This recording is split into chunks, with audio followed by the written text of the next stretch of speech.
What's going on, guys? Welcome back to another installment here of Honest and Uneducated, the show where we talk about anything from movies, movie news, video games, comic books, all sorts of fun stuff like that. We got one thing off the top. We're normally joined by a one Rick Metz, but we're having some like winter weather advisories here in Ohio, so he decided to stay in, and so he didn't make the trip out to the studio. So I commend him on being safe because we didn't want him to get stuck out here or have a wreck on the way home or something. So the stuff came in quick though. Literally, we got like 4 inches of snow. Like, well, it's not 4 inches yet, but we're supposed to get like 4 inches of snow, and we got like 2 inches easily within the first like 30 minutes of it snowing. Which, yes, it snows in Ohio, but I mean, for the past couple years, I feel like we haven't had like any snow here. If we have, it's been like a little bit coming down here and there, but nothing really sticking for the last couple of years. But anyway, weather talk over. Let's get into the movie talk. We got some good stuff here. We're going to do our WandaVision episode 4 spoiler review at the end of the show. We got Shazam 2 is finally getting starting filming due to numerous delays during COVID. So excited for that. Still no word on whenever Black Adam is supposed to go back into filming. It's been like 9 years since that movie was announced. So it was supposed to start filming this year as well, and it got delayed, and now there's no date on it. But let's get into it here anyways, guys. But joining me first is the one, John Knight himself. How you doing today, John? I'm good, man. I'm good. I'm glad to be here.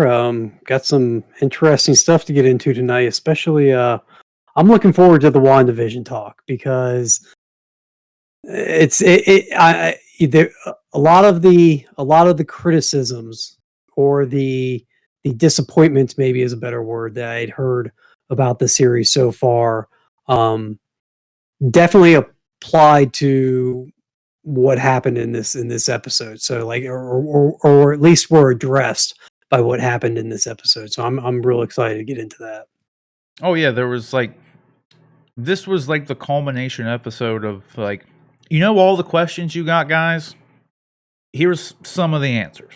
Right. Like that's essentially like this episode was, when you really look at it, was just all God, why am I blanking on the word? Exposition. It was essentially all exposition. Like, but it was a great episode nonetheless. So Sure. yeah, I really liked it. It looks like you froze up. Your camera froze up. But of course, right when we start, we've been talking for the past half hour and had but right as soon as we get the show going.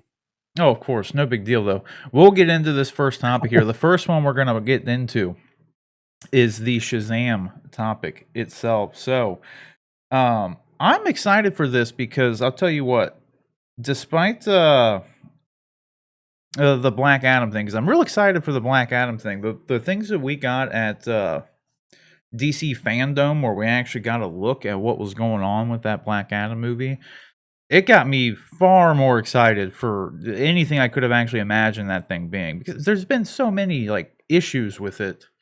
Not really issues, but there's just been, it was literally like, how long ago really was it when The Rock was announced to be playing Black Adam? I really feel like it was like 9 years ago at this point. I mean, I think we're definitely pushing 6. I mean, I think he was announced right around the same time Batman vs. Superman came out, because right after Batman vs. Superman, or right around that time, was when they revealed the whole big slate of films that were supposedly coming out of the DCEU, which included Justice League Part 1 and 2, and included second Wonder Woman, included Aquaman, and I think in those announcements, Flash, and I think in that announcement, Black Adam was in there, and I think they already had The Rock tied to it. So yeah, we're looking at 5-6 years since that announcement has been made, with absolutely zero movement on the film besides what we got at DC Fandom last year. Yeah, and then like zero movement's almost like that's almost putting it lightly. Like there was like, The Rock's gonna play Black Adam. Silence. Like no news on like who else is gonna be in the movie, if it was gonna be tied to Shazam in any way, like nothing. And then finally at DC Fandom, The Rock was just always very sparse about it when he talked about it. He was just like, "Yeah, we're doing it. That's it." I think the one or two comments I heard from him in that, between when it was announced in DC Fandom, I think I heard maybe 2 things about it. and it was always, "We're just trying to get the script right." Yeah. So that was it, but yeah. All But I know anyway, is yeah, like Doctor Fate. They showed Doctor Fate, and like I mean JSA altogether, which is it's fine, but exactly. like Doctor Fate is my dude, man. I love Doctor Yeah. Fate. Like I've always Oh, yeah. like I even love when he showed up in Smallville. Like of all the things Smallville like did wrong over the years, I love Smallville. Like I'm not like hating on Smallville or anything, but like it wasn't Sure. really like I know it's not supposed to be a Superman show, but it was a Superman show. You know what I mean? Like, but they Well, did the Doctor Fate stuff really good. I thought. and you also have to, think back to what things were like in the early 2000s. I mean, you had some superhero films. You had, the Spider-Man series, and you Mhm. had X-Men, and, so you had a handful of things here and there, but it was still pretty sparse out there. It was not like the golden age we are living in now of the MCU and, the occasional good DC movie, so Yeah, I mean these you definitely are took what you wondrous times. yeah, Yeah, you took and you took what you could get back then. yeah, yeah, for sure. And I mean, all things considered, I did like Smallville. It definitely Sure. had some rocky stuff, like for sure. I mean, the As stuff that happened with like what's Allison Mack aside, Oh, like yeah. Yeah, like definitely. I just recently watched that documentary on HBO about all that, dude. That stuff was weird. Like True. it was really weird. If you I forget I what it's never called, but got it's on into it there. too much, but yeah, it sounded pretty strange. It Uh, was but interesting. but to be fair, yeah, I think we're both in agreement that Smallville, we kinda gotten off track here, but I think we're both in Yeah. agreement that Smallville was a pretty good show, and the good episodes were excellent. We're They were good. very good, but I think it suffered from the same thing that a lot of scripted dramas that are full seasons, full 22, 24 episode Mhm. seasons run into, is that eventually you gotta throw some filler in there. And Smallville may have had more filler than others, but it still kind of fell victim, I think, to that during some of the storylines. But it was still, when, like I said, when it was good and throughout its run, when it was good, it was excellent. Oh yeah, for sure. I really liked it. Like, yeah, even my boy Sam Witwer ended up showing up as Doomsday on there. Weird ass Yep. interpretation of Doomsday, but Sure. he was there and it was cool. But with Yep. this Shazam stuff, if we get back on track, Shazam, dude, I'm very excited. We don't have like an actual date for this, but it just says May. But that's coming up right around the corner. And Shazam, the first one, I love that movie. It was probably my second favorite DCEU movie, if we're going to still call it DCEU. I mean, obviously behind Man of Steel, but I think I will put it above Wonder Woman. Wonder Woman being number 3. I like Shazam that much, Correct. which is Yeah. probably more than most people, but I think No, I like Man of Steel more than most people too. So I guess I've never even thought about ranking the DCEU movies, but I think I'd put it right there with you. The only thing that I think could have made Shazam better was if they actually had Henry Cavill in that yeah, uh, credit yeah, scene, or that in cap scene, instead of just nondescript guy in Superman suit. But yeah, for sure. yeah, other than that, the movie was tonally, it was perfect for me. It had a good mix of humor and action, a good story. Yeah, I mean, just all around an excellent film. Yeah, I loved it, dude. Zach Levi was super charismatic as old Shazam himself, and just like Yeah, it was a good juxtaposition between the kid Billy Batson and then the grown up Zach Levi version. I will say though, and I do people did give this criticism, and like I do believe I follow it to some degree, is that the younger Billy Batson character did almost seem more mature than Zach Levi's Shazam character at times. Just because they made yeah, Billy out to be this like very stoic kid street because of smart, his situation. And sure. then but I mean I always took it as like he's that stoic kind of like in a bad situation kid, but then he finds out and doesn't not find out, but then he gets these superpowers. So he just it kind of He just loses all his switches. cares. Yeah, Yeah. Yeah. all your concerns and cares go away when you're a 6'3", Yeah. 250 Superman that can do basically anything. You don't have those worries that are on the mind of a homeless kid or a kid that's bouncing around through Yeah. foster homes. So yeah, Yeah, definitely. exactly. All the endorphins just flood through his brain, and he's just all giddy and hyper. Like, Zach Levi is. Like, that's the way Yeah. I took it anyway. I feel like it made sense for that to some degree, so I thought it was good. But I'm Right. excited for it, man. I hope they can work in some rock stuff, some Black Adam stuff. I want them to set that up. Like, that's what if I get anything out of this, that's what I want. Like, I want that to happen at some point.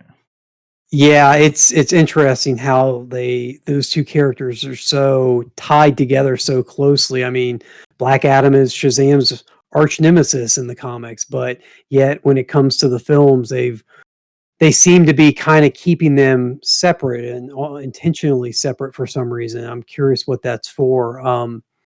But yeah, I'm super. I'm also really excited to because we got teased. It wasn't even teased. We got the Shazam family, into the story, but right at the tail end of the first movie. So this will be really fun to see the whole Shazam family maybe interact on a bigger scale for a sequel film. So Yeah, if anything too, I liked the Shazam family now that you bring it up. I like the Shazam family stuff, and I like all the people who were like I liked all the cast and everything. I mhm. do feel like they probably should have waited on it though. If I had one nitpick about the thing, I feel like that would have been better served for like the second or third movie when Shazam is getting his ass beat by Black Adam. That would have been a perfect time for the Shazam family to come in with the assist, in my opinion. That would be the only thing. If I could change anything, that's what I would change. Because they just like kind of throw him in real quick in the first movie. Definitely. I agree with you. In an ideal world, that would be how they would have been introduced. Mhm. Part of me wonders if when they were writing the script for it, they were like, it's Shazam. It is as popular as popping off as superhero movies are right now. Shazam's kind of a forgotten character from like the 1940s and 50s. So if we're gonna do it, let's just do everything with it we would want to do. And so they threw him in there Mhm. just because they were afraid they might not get the chance again to do it later. That's true. Like I would I that's probably a good assumption. Is like might as well do it in case we don't get a sequel. Like Yep. I could totally see him do that. And if anything, too, maybe it helped push it to getting that sequel. Like maybe people thought it was like its own because you got to think of they're almost like their own little group of Avengers to some degree. Like it's their own little JLA. It's their own little thing. Like It is, and not to I don't know, not to bring in other social issues that people may tie to and have differing opinions on, but I wonder if it also again give them the opportunity to bring in a cast to allow a wider audience to see themselves as the superhero in the movie oh too. yeah, the diversity. Yeah, for sure. Yeah, by bringing the whole family in, you then get representation for a lot of different groups and people, and give all those different groups their own way into the movie besides just as a fan of the character Shazam himself. Oh yeah, 100%. That's actually a good point. Like I could totally see that. Even if that is a little scummy on a corporate level in some degree, like if it was pushed down, just like, well, let's just do that because that's appealing. But if they did it from the right place, that's a very good Sure. point. You know what I mean? Because 100%, like, because you definitely, I always like this example is like Marvel, and everyone loves the MCU, but Marvel went 18 movies with all white male leads or something like that, and then you finally got Black Panther and Carol Script. Danvers. Yeah. So, like, people like to say, like, it's not a thing. It's a thing. Like, Sure. it's definitely a thing. Even if it's not on the nose and They blatant, were, like, it's a thing. and I don't think it was, I mean, it's purely speculation on my part. I don't think it was a thing that Marvel was like intentionally like we don't want to Oh, do yeah, those. no. I think it was more Marvel was just like, this is what's working for us. We're a new film studio where this is where we're going with it. Especially when you talk about like phase one of the MCU. Um, but now that that they're getting deeper and they're firmly entrenched, I think they're feeling more comfortable. And you can see, if it took them 18 movies to get us Black Panther, but they were able to do it as well as they did, I'm glad that they waited because that movie they did such an excellent job with it. Mhm. I'm glad that they took their time and didn't just do it just for the sake of doing it. Oh, for sure. And, yeah, I definitely don't mean that as a detractor either, because like, not really the sad truth, but the reality of it is like the time that the comic books and superheroes were created, it was in Sure. a time where there wasn't representation. So like you're gonna have an imbalance of diversity because like those more diverse characters weren't created till much later down the line. There's just a more abundance of your generic white guy, like in Yeah. the comic book world. That's just which is why it's good that there is the representation being happening here because it was a problem back then, just in general around the world, and it's been a problem in Hollywood for quite a long time. So for Yeah, I sure. mean, you can look at it this way, the Marvel comic book universe probably took a good, you know, 10 to 20 years to really begin diversifying their characters, Mhm. whereas the MCU took, 5 or 6, so Yeah, for sure. it's yeah.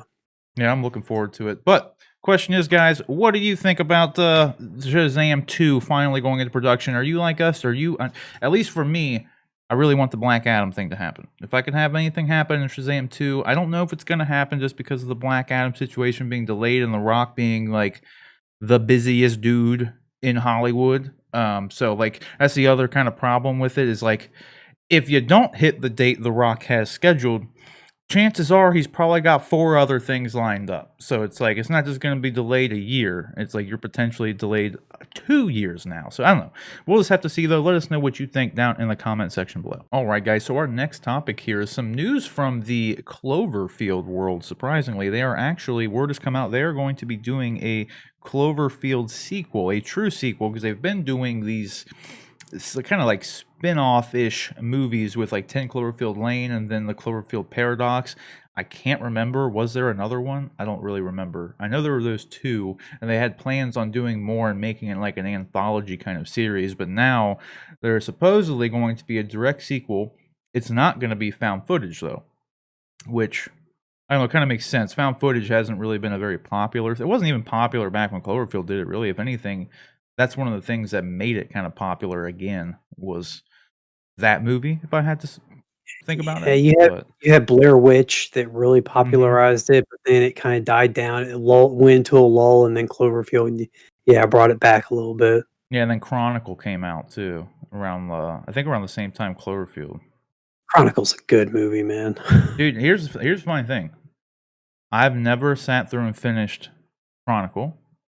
Really? And yeah, and despite doing this story on this show, I've never finished Cloverfield.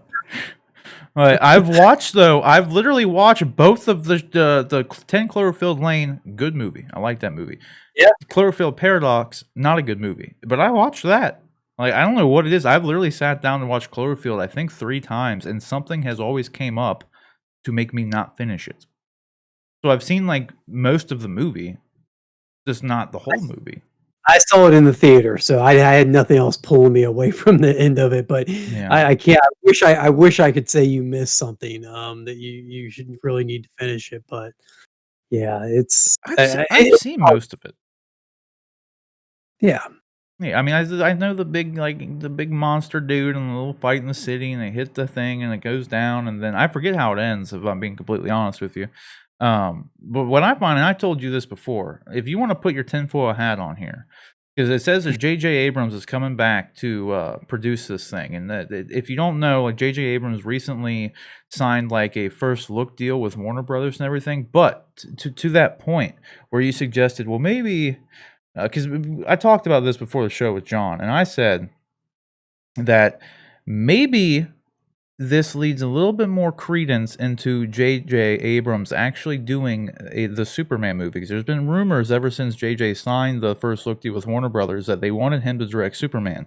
And then there was an article like not too long ago that I think we may have covered on the show, where uh he was doing it and is looking to bring Henry Cavill back is like what the most recent word was. And then in this article it goes on to say that they have hired for the Cloverfield sequel here Joe Barton, who has recently done was a showrunner for the Robert Pattinson Batman prequel series that is going to be dropping on HBO Max. To that point, when I brought this up to you, and it like obviously J.J. Abrams is a guy who works in, the industry, and Joe Barton is a guy who works in the industry, so you don't have to really look any further than that as to how they got in touch with each other. Is they're both, you know, working in the movie world. So, I mean, it makes sense as just random people. But this thing is done because you said too, like, maybe it's just because like they're both working at Warner Brothers and they just met and whatever. But Cloverfield is a Paramount movie. Yeah. So their meeting would have had to have happened on different terms. So my tinfoil hat suggestion, unless they knew each other, I don't know, they could be best friends for all I know. I have no idea. But my tinfoil hat theory is that there's like this is kind of being presumptuous too, thinking that WB has like a DC meeting that actually takes place between them, because they don't really seem to have very concrete plans, just based on everything else. But again, this is They should tinfoil. have a meeting, but Exactly, they definitely should, and if they did, maybe there's a hypothetical, theoretical meeting that took place between the upcoming DC project team, in which J.J. Abrams being on the Superman movie, and then this Joe Barton fella being on the Batman thing, were in a room together, and that's how they met, and then J.J. was like, "Hey, I'm doing Cloverfield. Do you wanna write it?" You know what I mean? Maybe. I don't think your tinfoil hat has to be that big for that to be true, because I mean, if DC has finally gotten smart, and God, I pray that they have, but if they've finally gotten smart about how they're building out this universe, then they do need to get all those people, all the various entities that either have something in production or have something on the, in pre-production, or even have something that they're just, attached to for a future project. They need to have all those people in the same room so that they're all on the same page. And definitely, maybe JJ and this guy were in the same room talking about a DC stuff, because this guy's involvement with Batman and JJ's involvement with Superman, and they liked each other. And then they started saying like, "Hey, what else you got going on?" And Mhm. JJ's like, "Hey, we're thinking about doing Cloverfield. Would you be interested in trying to come over and do that with us?" So yeah, definitely, I think it's not that much of a leap to think that that may be where this was birthed. Yeah, I mean, the only other obvious, I guess, scenario is the fact that Matt Reeves did the first Cloverfield movie. Matt Reeves is doing the Batman movie with Robert Pattinson. So but at the same time, that still means the DC world could still be a thing, because maybe Matt Reeves Mhm. was also in the room with JJ because of the Superman thing. Maybe it could have just been a bad robot meeting and it had nothing to do with the DC group of people. But I'd like to just assume that this Superman movie is happening because we need a Man of Steel 2. So I'm gonna hope it Yeah. has something to do with that. But I'm excited to see where this Cloverfield sequel thing goes, because the Cloverfield Paradox movie, I don't know, it was not good, but it wasn't like, I don't think it was a dumpster fire of anything. It just kind of like went off the rails in the end. That was Like, the direct to Netflix one, right? That mhm. got, like, spontaneously sprung. It was like, "Hey, by the way, there's a Cloverfield movie coming out, and it's out today, and it's on Netflix. Like, you can go watch it now." Yeah, I think Right? if I'm Yeah. remembering correctly, they dropped the trailer during the Super Bowl. And they were like, and that's when it Available happened. Yeah, after. like, available now on Netflix or That's whatever. right, And you're it was right, the I forgot first about that. trailer for it, and it just said, "Oh, it's also here now." And then you watch the Yeah. movie and you're like, "Oh, that's why it went straight to Netflix, because it wasn't very good." But Yeah, so I'm willing to give it a chance. The Cloverfield concept is, now that they're actually making Godzilla movies again and they're making King Kong movies, good time. I wonder, the timing could be good, but it also, Cloverfield, I think, filled that void, because when Cloverfield came out, I think we were right after the attempted reboot of Godzilla, the kind of lame. You remember that they tried to reboot Godzilla in the maybe mid-90s or so? Does that ring a bell? Oh, with Matthew Broderick? With Matthew Broderick, Yeah, yeah, yes. yeah. And it didn't go over that well. And so I think Cloverfield kind of filled that kind of monster invading the city, Mhm. invading Earth kind of deal. Um, And so I wonder if basically what I'm trying to get at, taking the long way, sorry, is that I wonder if now that Godzilla is kind of back in theaters and Kong's back in theaters, if Cloverfield's going to feel like kind of like the lame version of those movies. Yeah, the lesser. Yeah. The lesser, yeah. He's not established, but I do hope. I hope it's a good movie. I think the reason that I kind of poo-pooed the ending of Cloverfield was just, I think I was hyped in that movie. The movie was a good movie, and I was excited to finally see the monster and see the monster do some stuff. But because it's found footage and because the story is what it is, you never really get that. You get a couple glimpses, you get a couple shots of the monster, but that's it. You don't get to see the monster really wreaking havoc and destruction, which for me, kaiju movies, that's what I come for. I come for the destruction. I come for the crazy big giant monster. So to not get that much of it in the movie, I think I just left a little disappointed. That is coloring my perspective on it.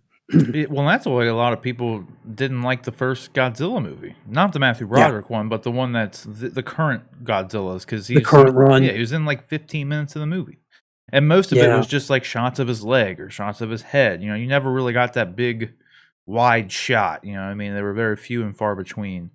But like the shot of Kong punching Godzilla in the latest trailer. It's such a good. That's all I want. That's all I want. I want to be able to see them, and I want to see what's happening. I don't want this implied stuff. I understand that it's hard. It's probably cost a ton of money in CG. It probably is a hard shot to actually do those things. But if you're going to do the movies, then put the time and effort and money into it to do it that way. Yeah, just do it well, because I feel like it's like in the first Godzilla movie, they barely showed any kaiju stuff, but then in King of the Monsters, it was just like throwing spaghetti on the wall, but the spaghetti's kaijus. You know what I mean? If anything, what I really would like out of this, another great shot in that Kong trailer, though, the Godzilla vs. Kong trailer, is the very end tag when he's like going Thor on him with the hammer, and he's doing the nuclear breath, and that would kill Godzilla, though. I said that when I was talking about last week, like when the trailer came out, like that would literally cut his head off, and you know it's not going to. So I thought of this, and I actually saw it somewhere else, but I swear I thought of it first. I'm not just stealing somebody else's. Do you think that Godzilla in that shot is just a placeholder, and that there's something else that's supposed to be like in that? It's mecha and so when Godzilla. Yeah, exactly. Like when we get to the actual, because they've done that before with shows and movies and stuff, where they digitally insert a character that actually doesn't belong there, or they insert a scene in the trailer that never shows up in the movie because it was just for the trailer. So yeah, I kind of wonder, because like you said, that would kill Godzilla. He's going to lop Godzilla's head off with that Thor hammer. Well, especially as he's doing that, it's getting charged with nuclear energy, and then he just and you see the whole hit. It's like I was just waiting to see Godzilla's head rolling off camera. Like it was insane. So yeah, that's a good point. That could be. I just feel like when you throw a scene to that degree, and then it's just completely not in the movie, like unless that scene actually happens and they just copy paste Mechagodzilla there, I think people get kind of pissed off. Like that's like directly misleading. Like you remember that Ryan Gosling Drive movie? Yeah. I love that movie, but like I didn't watch it in theaters or anything. I watched it like after the fact, like a couple years later, and completely missed this whole like marketing fiasco. But like there were people who filed lawsuits against that movie for having misleading marketing for it, because they thought it was going to be Fast and the Furious, not some like high tense drama movie. Dark, and but yeah, it's like that same kind of situation if you do that.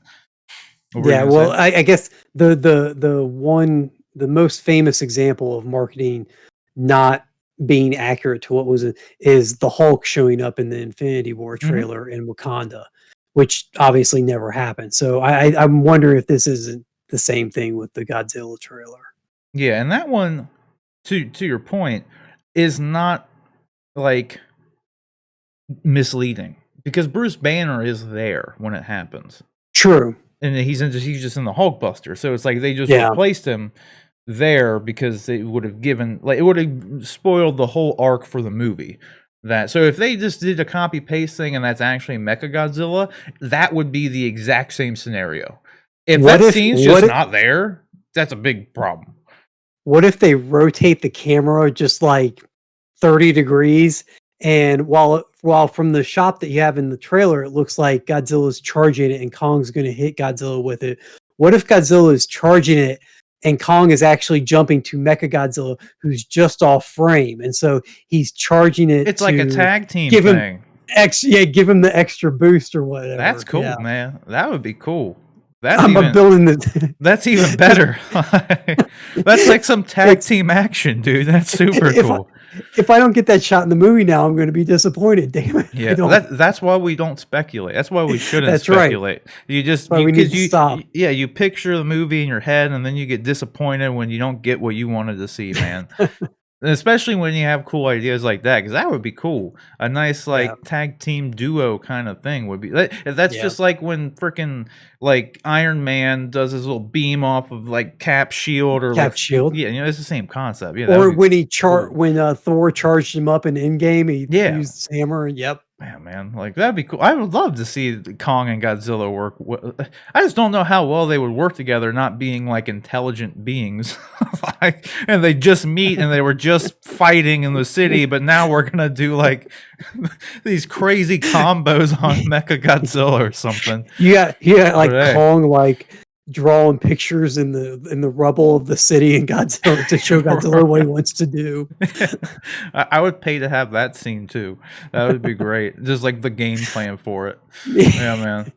I would hope though too with this to wrap up the Cloverfield portion of it. I think the one thing with the Cloverfield stuff that I think they missed the mark on with the whole anthology thing was that they they went with 10 Cloverfield Lane, which was spoiler alert, it was an alien invasion thing. Just and then with the Cloverfield Paradox, it wasn't really anything. It was a time travel multiple dimension thing. Didn't really have anything to do with anything. The Cloverfield monster was at the end of it, but it's kind of confusing as to what they're really trying to imply other than multiple realities to some degree. But I think what they should have done or could have done, I'm not a writer by any means at all in this, but maybe focus on what made the franchise popular, which was the kaiju thing. And maybe just introduce different types of kaiju. You know what I mean? So maybe if they do this, go back to their roots with this Cloverfield 2 thing, it's just there's just some new kaiju thing. You know what I mean? That's what I just kind of hope they do. But then again, your point of it just being looked at as kind of the lesser Godzilla would kind of come into play. But I don't know. I just feel like that's what they should have been doing the whole time. But I guess 10 Cloverfield Lane aside, because I did like that movie. I thought that was good. Yeah. So I don't know. But question is, guys, what do you think about this Cloverfield 2 coming out and it not being a found footage thing? Is that something that you're kind of more on board for now that found footage isn't really a thing anymore? Or is it something that kind of, based on this being Cloverfield, maybe think it was something they should kind of go back to if they're actually going to do a direct sequel? Whatever you think, let us know down in the comment section below. All right, guys, so our next topic here today, and again, I gotta say it, but just to preface it, this would not be an episode of H&U unless we talk about the Snyder Cut. And today we got some I mean, it's always some good Snyder Cut news for the most part, but I gotta say, at least now we got our release date for the Snyder Cut. So that is good. It's gonna be coming out on March 18th, and along with the release date information, we also got a couple posters for it. And I was telling you, John, I would like to have this one in particular without the logo on it because I think it's a cool poster, just like a Shattered Justice League logo. It's a good stuff. And obviously, you saw this in the kind of the Snyder Cut trailer for when it goes kind of through the nightmare looking scene. The Justice League plaque or whatever, the placard or whatever from the Hall of Justice, which hasn't really existed, but it was there on the ground, which is cool. The only thing I will say though about these is they don't look real. They look like obvious CG, which is kind of odd. These don't look right. You know what I mean? They look Yeah. good, but they don't look Yeah. real. They look computer generated, which I don't know if that's the motif they were going for, or if it was just like, this is what we got. We're just gonna do it real quick. Like, I don't know. Yeah. I like the overall design of it though. I just feel like something about it as I'm looking at it, like, because I know it's obviously CG regardless. They don't have this laying around and just take a picture of it. But I don't know. It feels something's making it. Maybe it's too glossy. Maybe not enough dust or something. I don't know what it is. Maybe it's the lighting. I don't know. I like it. It's just something I'm pointing out. And we got this other one, which again has the same kind of motif to it. And like again with this one, everything looks really good, but the flag looks like fake. So I don't know. This one in particular of the three that we're going to see. This is the one that I don't know what the right word. I guess maybe feels to me a little like a little misplaced, or it's intentional because the classic image of a flag, a tattered flag flying, is at least with regards to DC Comics and specifically Superman, is the death of Superman. When Doomsday kills Superman, there's the iconic shot of Lois holding Superman's body and the tattered flag blowing, his tattered cape, I should say, blowing in the wind. And that happened in Batman versus Superman. So maybe it's just the callback to that to remind people of where we are going into this film. But anyway, it was an interesting choice when I saw it. I was like, but that has to do with the death of Superman. We've already got that. But then, when you start thinking it through, maybe there's some logic behind it, just to tie back into, to tie it more closely to the Batman versus Superman. Like this right here.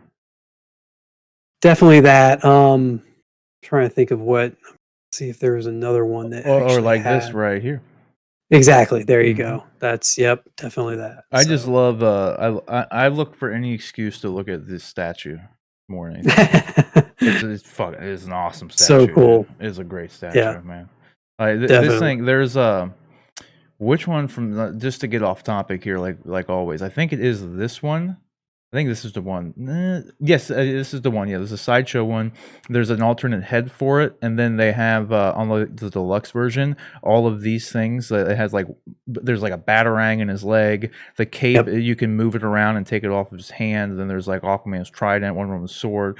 I think Flash's helmet or something. Like, it was just a bunch of just cool little things like on the base for it.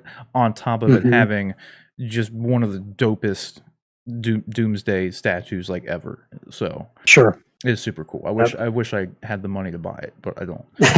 It's really great because I think it's a quarter scale one too. Like, it's freaking massive statue, dude. It's insane. Oh yeah. But yeah, I think too with this motif though, I almost think though it's more misleading in kind of what we were talking about in the Godzilla trailer, for instance, because like we've already seen the movie, we know they win, so it's kind of misleading, and it's like, or maybe not misleading, but like kind of pointless in some ways. Like, I get the imagery, but when we know for the most part the outcome, it kind of makes it a little empty for me, in all honesty. Like, I like the symbolism, and had we actually gotten this cut without Justice League, and we know that like Darkseid's going to be involved and all that stuff, then like this would be a great teaser poster. Had we not seen Justice League and kind of know where the story's going, then this would be like super cool, in all honesty. Sure. Because then we'd have that connection with the death of Superman, and then just kind of apply it to this, like, well, oh shit, like, did the Justice League lose? Is this like an Infinity War situation? But it's not. Well, and honestly, I mean, based on what we know, the Justice League doesn't really win at the end. Like, when this was two movies, when this was Justice League 1 and Justice League 2, the first one, the initial Justice League movie, they were kind of supposed to kind of lose to Steppenwolf at the end, right? Like maybe drive him back, but not actually get a definitive win, because Darkseid is the looming presence of Darkseid was supposed to kind of overshadow the ending to the first part of Justice League, and then he really comes in full force in the second version, or the sequel, which I guess we're never getting. I don't know. There's a lot. super interesting to see how they've converted this movie to make it a standalone, if they really do think it's a cul-de-sac, as they've referred to it, and not going anywhere else. Yeah. Um, and but this image, if the movie does end on a kind of a down note of the Justice League barely surviving with the threat of doomsday kind of lurking and over them, this image may be more prophetic than we initially thought. From what I understand, the movie's supposed to end in like Zach's cut, with them beating Steppenwolf, but as like Superman comes back, they fight Steppenwolf, they beat him, and then they open up a boom tube, like Cyborg's able to open up a boom tube back to Apocalypse, and Superman hits Steppenwolf, and as he's flying back through the boom tube, Wonder Woman jumps in, and you see the shot of Wonder Woman jumping in with her sword like this in the trailer, and that's actually the shot from that scene, and she cuts Steppenwolf's head off as he's getting hit through the boom tube, so then his head goes through the boom tube and lands at Darkseid's feet, and then there's a shot of all the Justice League looking through the boom tube at Darkseid looking down at them. That's how this movie is supposed to end. So Okay. theoretically, that's what I've heard. I don't know Zack Snyder or have seen this movie, to my knowledge. Yeah. But that's where it's supposed to go. Because then that Okay. was like, again, kind of goes to your point of it sets up Darkseid and Justice League 2, because like there he is. Like Yeah. we're all looking at each other now. Which even if we don't get a not Darkseid, but even if we don't get a Justice League 2, that's a cool way to end the movie. I mean, kind of a crappy way to end one that's not going to get that sequel, but that being said, it's a cool way to end the movie. Yeah. And then this one's good though. This was a clever. This one's good. This was a clever. Whoever in the marketing came up with this one, kudos to you, because, yeah, you're definitely unearthing something that everybody thought either was destroyed or what was the refrain for the longest time? It doesn't exist. So trying to see if there's like anything in those reels, in that film reel. It's like so hard to make out. A scene in there. Yeah. An image. It looks like Batman. Well, that's the one thing I will say, that I'm very surprised at kind of the low-key nature that Warner Brothers is unveiling information and things about this. This was the big thing that was coming in, but before Warner Brothers did this push to go day and date with the theatrical releases, this was the big deal, was the Snyder cut. So I'm surprised, like I mean, we're March 18th, right? Yep. March so 18th. we're 6 weeks out from it, and there wasn't a new trailer. There wasn't much fanfare. It was just a few social media posts with these 3 posters that are, interesting posters, and they're nice, but they don't feature any of the characters. They don't feature any new information. They're really just give you a tone, maybe the tone of the movie, and that's it. So we got Cyborg there and Batman all through these. You can see the Bat logo right here, here, here, here, here, here. Okay. Here. Can't tell what this might be. Something. No, that looks like a Bat logo right there on the side shot. Can't tell what this is. I'm doing this live. This isn't pre-planned. I think this is Aquaman. Okay. Bat logo. I'm looking off camera here so that I can see what you're highlighting. Well, if I zoom in anymore, it gets real pixely, so it's hard to see. Superman logo here. Superman logo. Looks like another Jason Momoa there. Aquaman's trident right here. So that makes sense. Yeah, I mean, this is the first poster we have of the people. Oh, this looks like this almost looks like the that's interesting. This might be reading a little bit into it here, but this looks like a round table, like a Hall of Justice or something, maybe. It's kind of hard to tell. Oh, well, and we know from the end of the Justice League cut that Well, and then this Maybe, right yeah, here looks like the Justice League placard that's, like, fallen, so maybe this is the Hall of like, the table for the Hall of Justice. 'Cause that yeah, was at the end of the movie, like, I picture a table here, 6 yeah, chairs, whatever. Yeah, yeah. that was my detective work for Well, here everybody out there. we can break the story for everybody that is watching, that we can confirm that Batman will be in the Snyder cut of Justice League. So You see it here, it's isn't it? you heard it here first, confirmed. Yep, 100%, 100%. Oh Yeah, sure. god. He was in. Sure, he was in the sizzle reel from DC fandom and all that. But now we have an official poster and a release date, so we Yeah, can. he's definitely there. If Yeah. anything too, what's weird though is this on the bat logo that I'm seeing there, like, throughout, it doesn't look like the big Frank Miller looking bat logo that Ben had. It looks more like the it honestly looks more like the classic Keaton one, but just longer and all black, Yeah.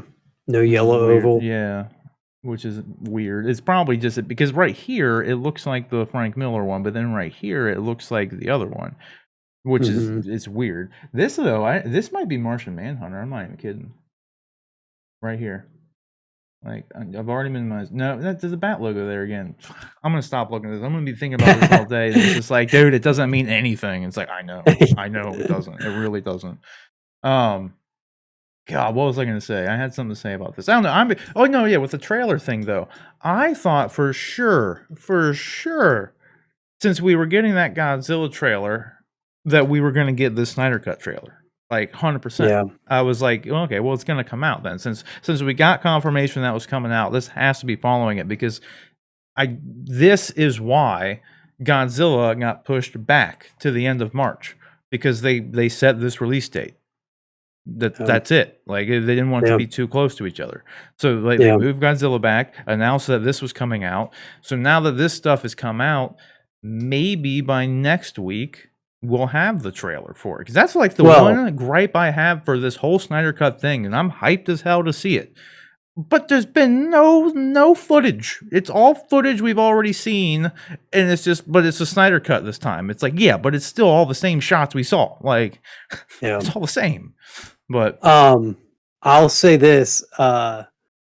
What's taking place a week from today that maybe you mentioned before you thought maybe they'd tie a trailer to? Oh, I'm sorry, a week from tomorrow. I don't know. You got the Super Bowl. Oh yeah, You got your that's Super true. Bowl coming up a week from 100%. tomorrow. So maybe That'll be it. that's why we don't have a trailer yet. Maybe there actually will be a 30-second or a minute spot on the Super Bowl that then sends you over to the internet for a full trailer, or maybe they just, really break the bank. I mean, they've already dumped an extra $70 million or more into it. Maybe they just add the extra 5 and do like a full trailer, between the first and second quarter of the Super Bowl or something. Oh yeah, for sure. I forgot that was next week. So yeah, 100%. Yeah. Yeah, because I said that before. I was like, yeah, they'll probably do it then. Yeah. I was like, yeah, they'll for sure do one for HBO Max, and they'll probably for sure do a Snyder Cut one because why not? Like Sure. they need people to be subscribing to HBO Max, and like you said, the Snyder Cut for the longest time was their big pull. That was their big thing. Like. Yeah. So yeah, that makes total sense. So yeah, I totally agree because that would be on Sunday as well. Like I said next Sunday even without thinking about it. I was like, oh, maybe we'll get it next Sunday. Yeah, that makes sense for sure. I'm with you there. So I just hope we get new footage though. That's all I want. You think when we get this trailer though, you think there's actually going to be anything like new in it, or you think it's going to be more of the same? God, I would hope so. I mean, I think we'll get some of the shots that we've already gotten.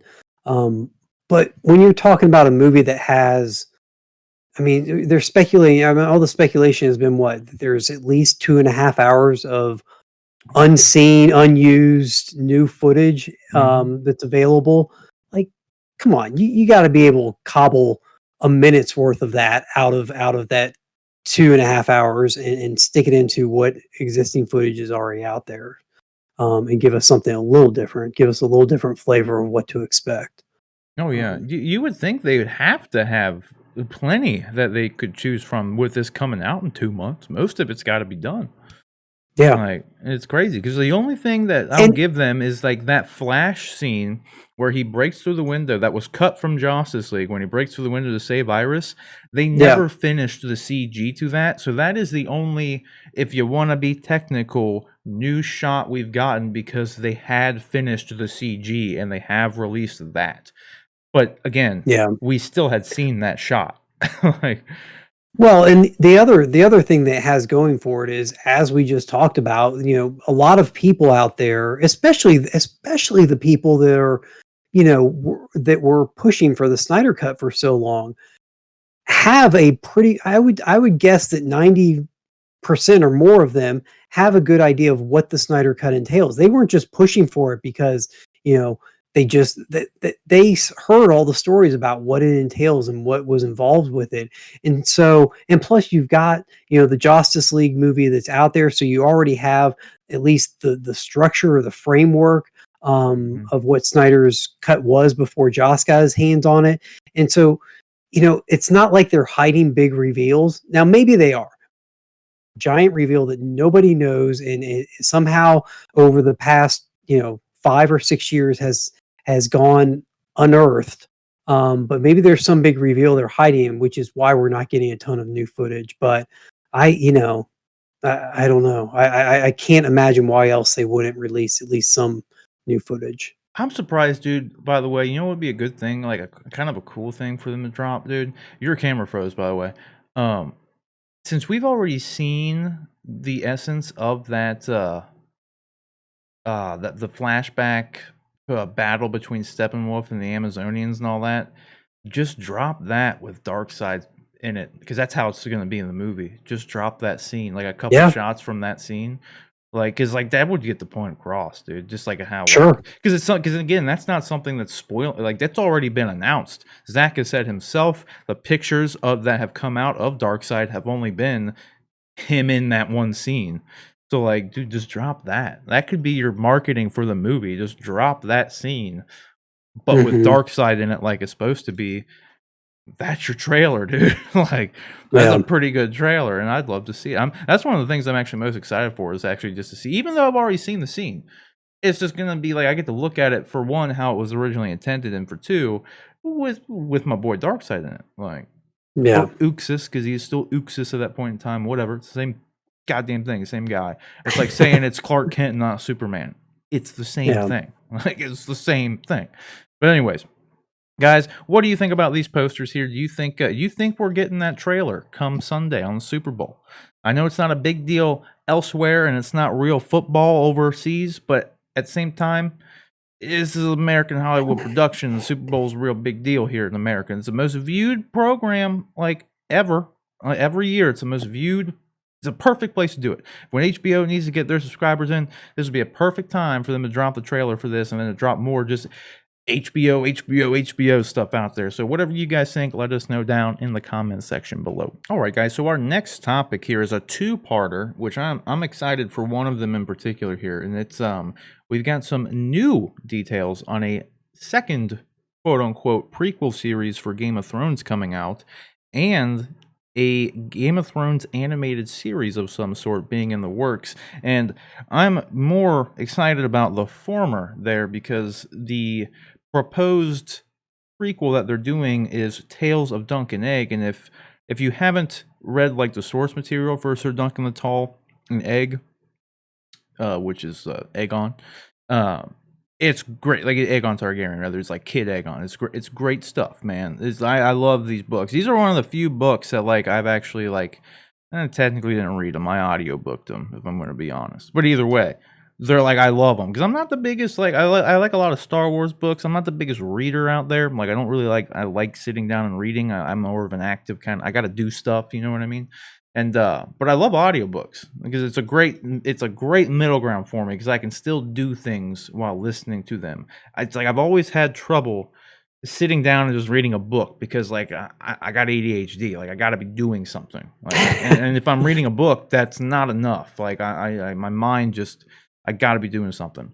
But I loved these the tales of Dunk and Egg, if you will. They're great stories, and people have been like pretty much pining and suggesting that they should back when Game of Thrones was on still, like before the fallout with half the fandom, with how the series ended.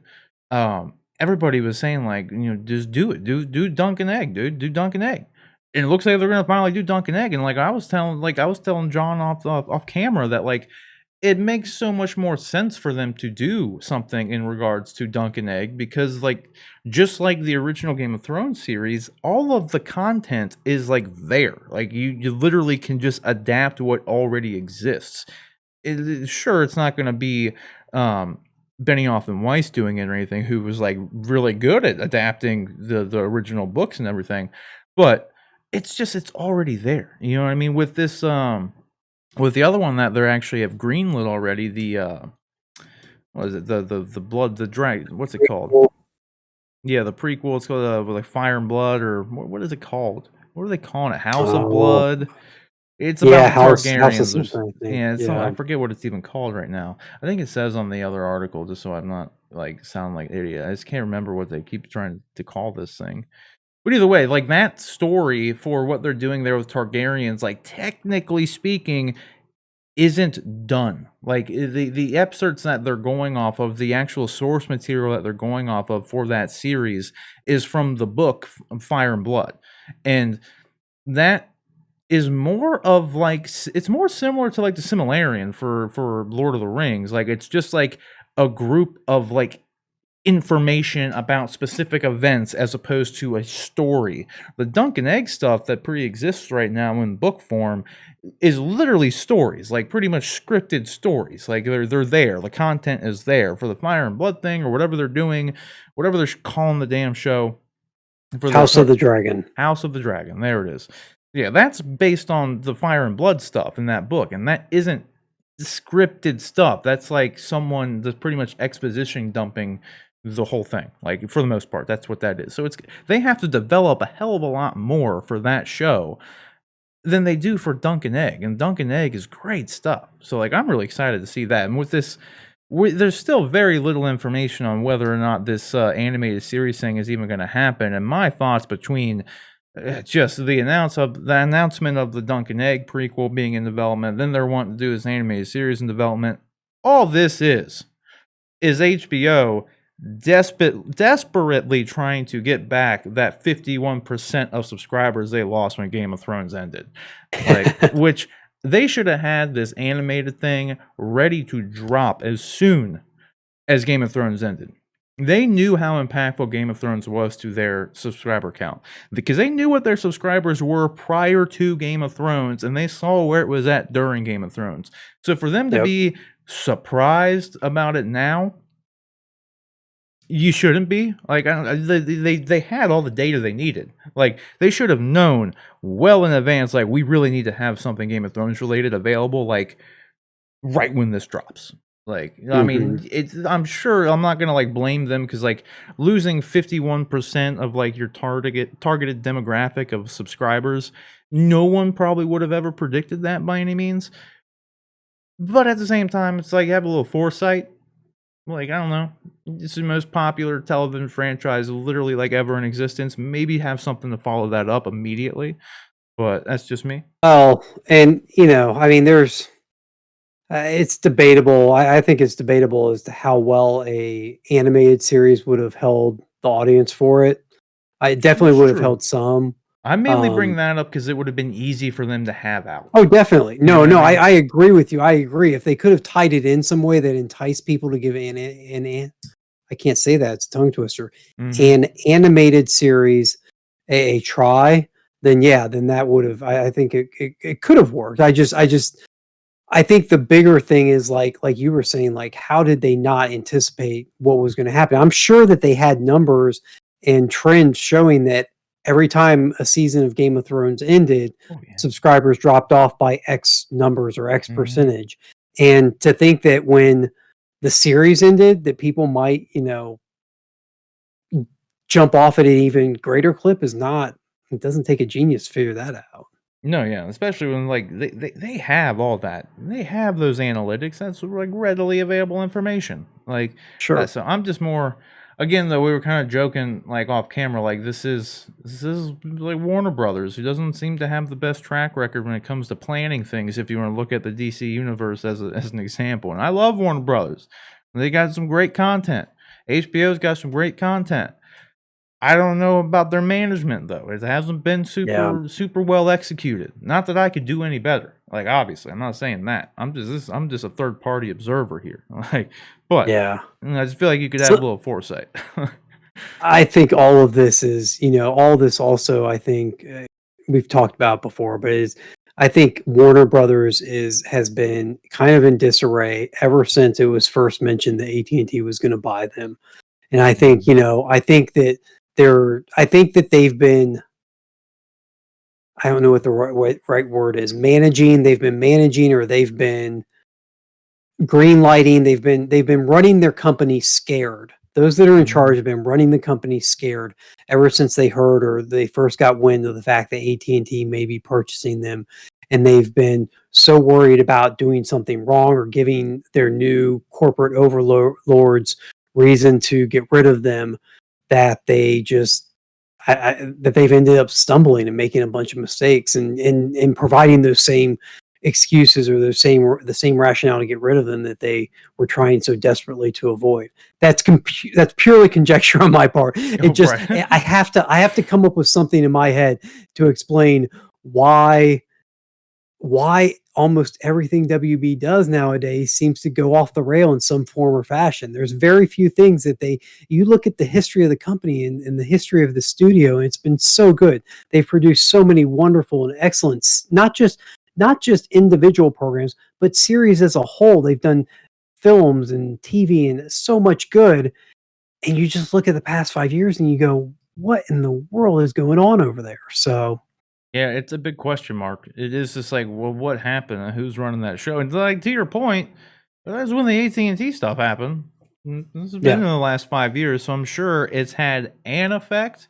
Whether or not it's like the effect, who knows? But it sure. definitely hasn't helped anything. I guess. Like, who's to say though? It could just be.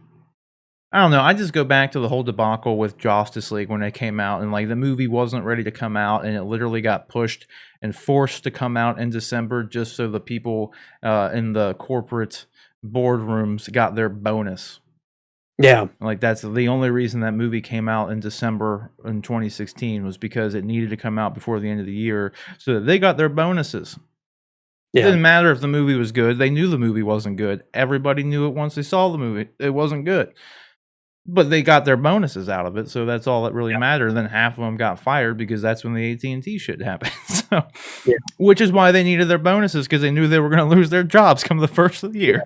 So, to your point, it makes a lot of sense. Like that's when a lot of very notable things got derailed. So, but hopefully, as far as HBO goes, they've always been like really good as far as content goes, and they don't have as much as the I don't know, publicized drama that WB and like DC has really had. Maybe because it's arguably not as like popular in the fandom as like DC is. DC's a big thing, so like obviously it's going to be under a lot more scrutiny. But I mean, HBO's always been like the king of content, really. So I'm hoping they can get back to that. And I loved Game of Thrones. I mean, I thought the ending was rushed and everything, but that was like my favorite show for the longest time. So I'm excited. Do you think I mean, this is again, pure speculation, but do you think that an animated series and a couple new do you think the prequel series that they're doing, House of Dragon and this other series that they may do, and if they do an anime, do you think that's enough to get the fandom back? Um, do you think it will ever reach the heights that it reached, when you're talking like the Red Wedding and those types Mhm. of, I mean, that show was it permeated every corner of the social consciousness, and it was just everywhere. I don't know if the ending and the time that's passed since has soured people on the franchise. To be fair, I also felt that same way about Star Wars, and you've seen what Mhm. having a excellent series in The Mandalorian has done to rejuvenate and revitalize that fandom in that series. So That I'm was answering my own question. that Then. was going to be my answer. Star Yeah. Wars was going to be my example, like literally, because I was going to say something along the lines of you could be looking at a prequel situation, like the Star Hmm. Wars prequels, to where there was like a big surge up front of just people being excited that it's back, and then Hmm. from that point on, it's going to be whether or not it's good, and that's I mean like all things, and then I mean, elsewise, as long as it is good, it will have the Mandalorian effect on it. Because even though the Yeah. fandom is so divided, like Star Wars has been over the last couple of years, you get that one piece of content that can essentially unite the fandom. That one piece that both the left and the right of the Star Wars out there can just both come and acknowledge its greatness in some way. Then yes, it will be successful. The animated one's a little bit more niche though, like because animation is always a bit more niche, but it really just depends. Because I mean, you have these other oddballs out there like a Pixar who can pretty much crap out gold, despite there being they're just an animation studio. Yeah. Whereas, you have these other animation studios that don't hit those heights.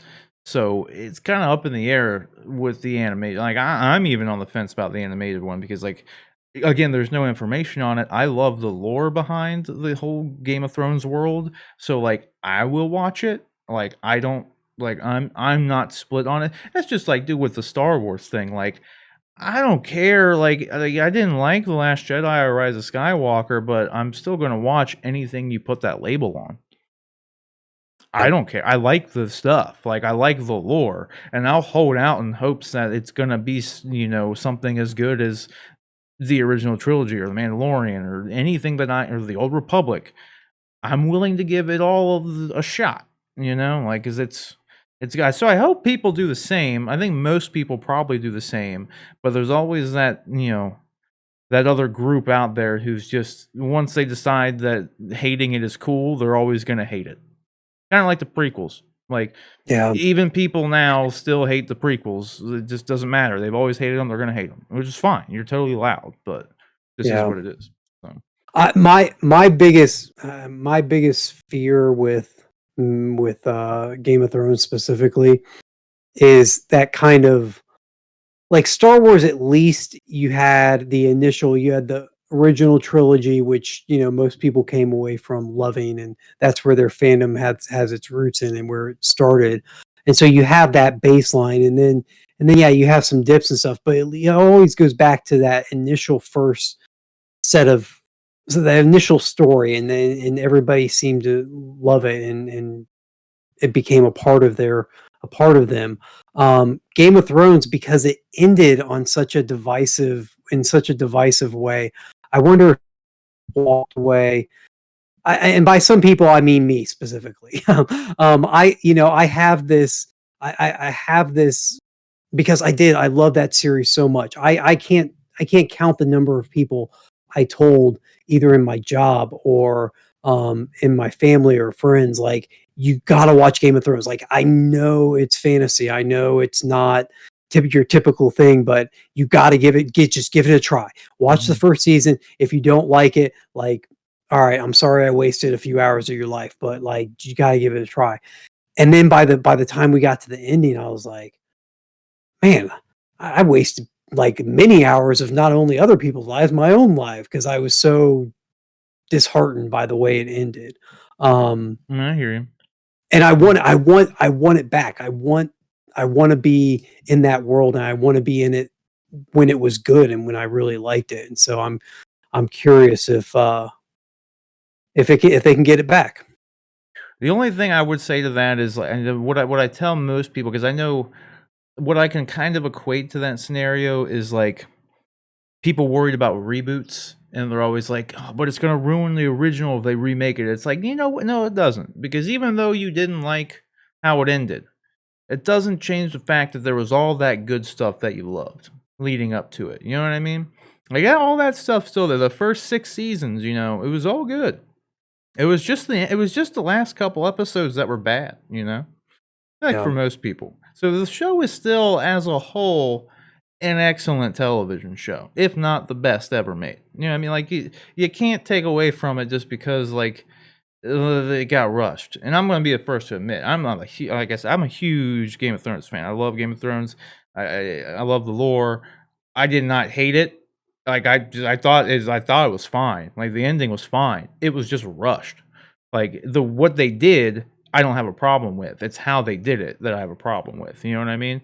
Like, it was just like it was just like Christopher Nolan said, man. You go to bed working for the best, production company, and you wake up working for the worst streaming service. It's the same concept with Game of Thrones. It's like you go to bed and Daenerys is great, and then you wake up and she's Cersei. Like it was that quick.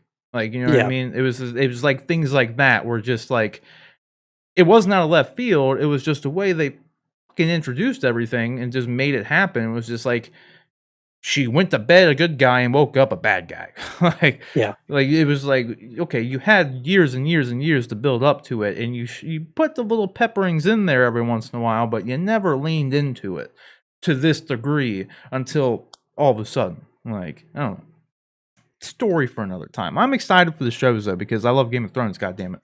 I just hope it's good. But like you, I hope they have, and which is another reason I was kind of saying like it kind of went off the rails when Dan and Dave didn't have the actual source material there. So that's why I was like with Dunk and Egg, the source material is there, and the source material is what is really good.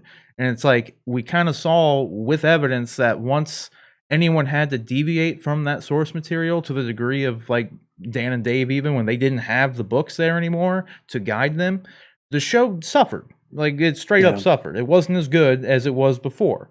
So yeah, because everything George R. R. Martin wrote in those damn books is great, is gold. Like so, when you adapt that, it will work. When you deviate from it, yeah, it could still be great. There's plenty of adaptations that are great, but that's just the only that's what I'm worried about is that situation again. So we'll just have to wait and see. yep. I'm excited for it though. So question is, guys, what do you think? Are you excited about the game? Are you excited about the animated series for one? Do you think that'll work? And what kind of animation style do you think they're actually going to do with that? Because HBO has had some weird relationships. I mean, you had the animated Spawn TV series from back in the day, which was great, but it was very 2D, almost anime style thing going on. And then like they haven't really had anything with, at least that I can remember, your more I don't know, popularized 3D animation. They haven't really had anything like that. So do you think they're going to go that route? And are you excited for the Dunk and Egg thing? Because I really hope that comes to fruition because that stuff is awesome. If you haven't checked out those books, go and check those out. The books with Sir Duncan the Tall and Egg, and they're great books.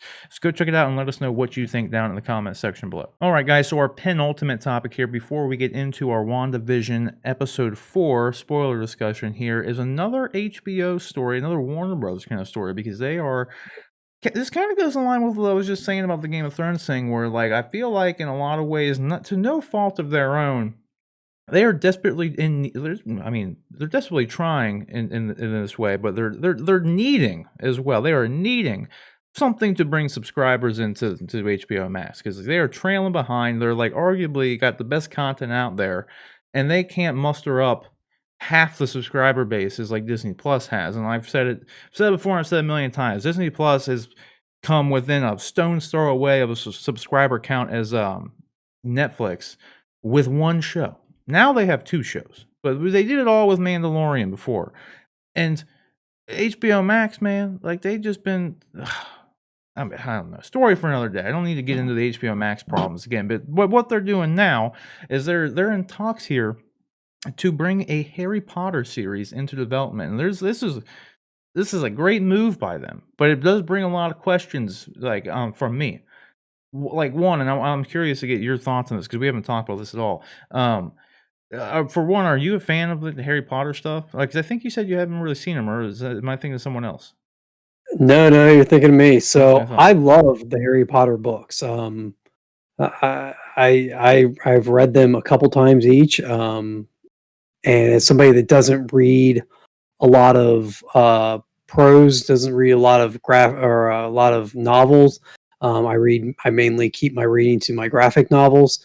Um, that's a big deal to have spent that much time in regular Yeah. novels.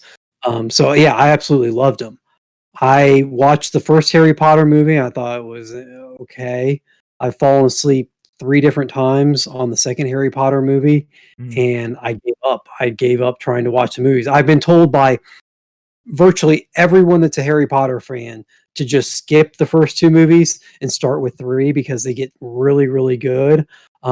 But I guess it's my OCD just won't let me. It's like, you gotta make it, you gotta watch them. You gotta watch them in order. You can't just go skipping a movie just because it's, deadly boring. But, Well, since you read the and books, you kinda get a pass on that in some ways, though. You could is jump that into the true? 3rd one. Yeah, you'd know what was going on. It would work. Yeah. Yeah. Yeah, yeah, we'll see. We'll see.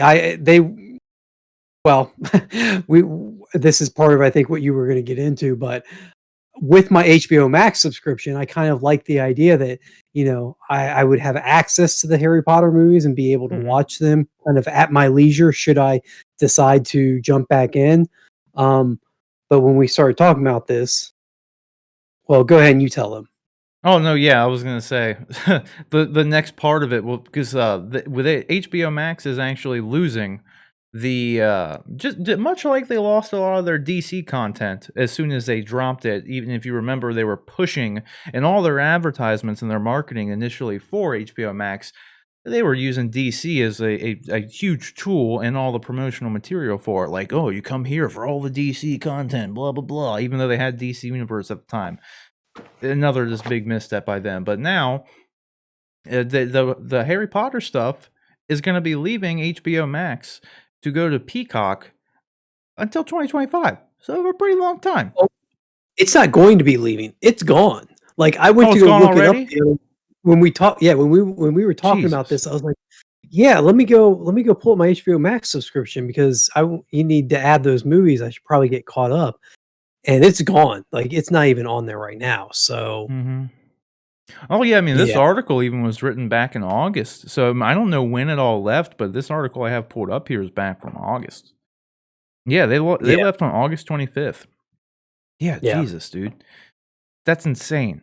But again, this is why they're talking about bringing the Harry Potter series back, because it's the biggest misstep that HBO Max has had, man, has been their marketing, in all honesty, and the fact that they launched the thing so quick that they had all these deals already in place, like this Harry Potter deal was already in place with Universal, that they were gonna be, having the exclusive rights for their Harry Potter franchise until 2025.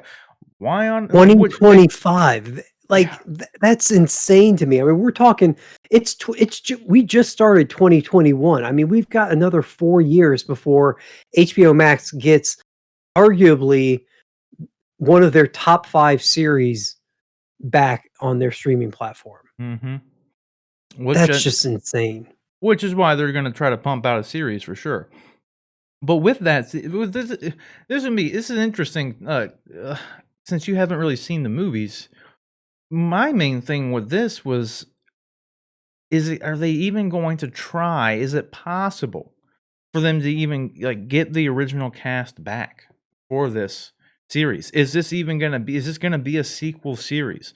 Is it gonna be a retelling of of the books? Like, because I mean, the books, and we've seen with like tons of like adaptations, especially from like long series like Game of Thrones, for instance, they're suited very well for television if done right. Like Game of Thrones was an Sure. adaptation of 4 or 5 books or whatever it was at the time, and it worked out great until the books were gone. And are they just going to do that? Are they just going to retell it? Are they going to have um, what's her name? The JK writer, yeah, they're gonna have JK. J.K. Rowling actually produce sequel content, continuing on, Yeah. because I know a lot of people, as soon as the Harry Potter, like, series ended and the movies along with it, they wanted to see what was going on with Harry and his kids and his Weasley wife. I can't remember her name, been a while since I've watched these movies, like, they wanted to see that stuff, Sure. and it hasn't happened. Well, and she did the, That I think Cursed it's a Child book or play. something. Yeah, yeah, exactly. It's a book, but it's written in the form of like a play. Like, Mm, you can actually, it's got all the different characters and lines and scene settings and stuff, written out like a play. So there is that out there, and I don't know if they would try and expand upon that. But then you also have to you have to decide if you're going to go that route. Are you okay recasting? Because like you said, would they be able to bring that entire cast back together?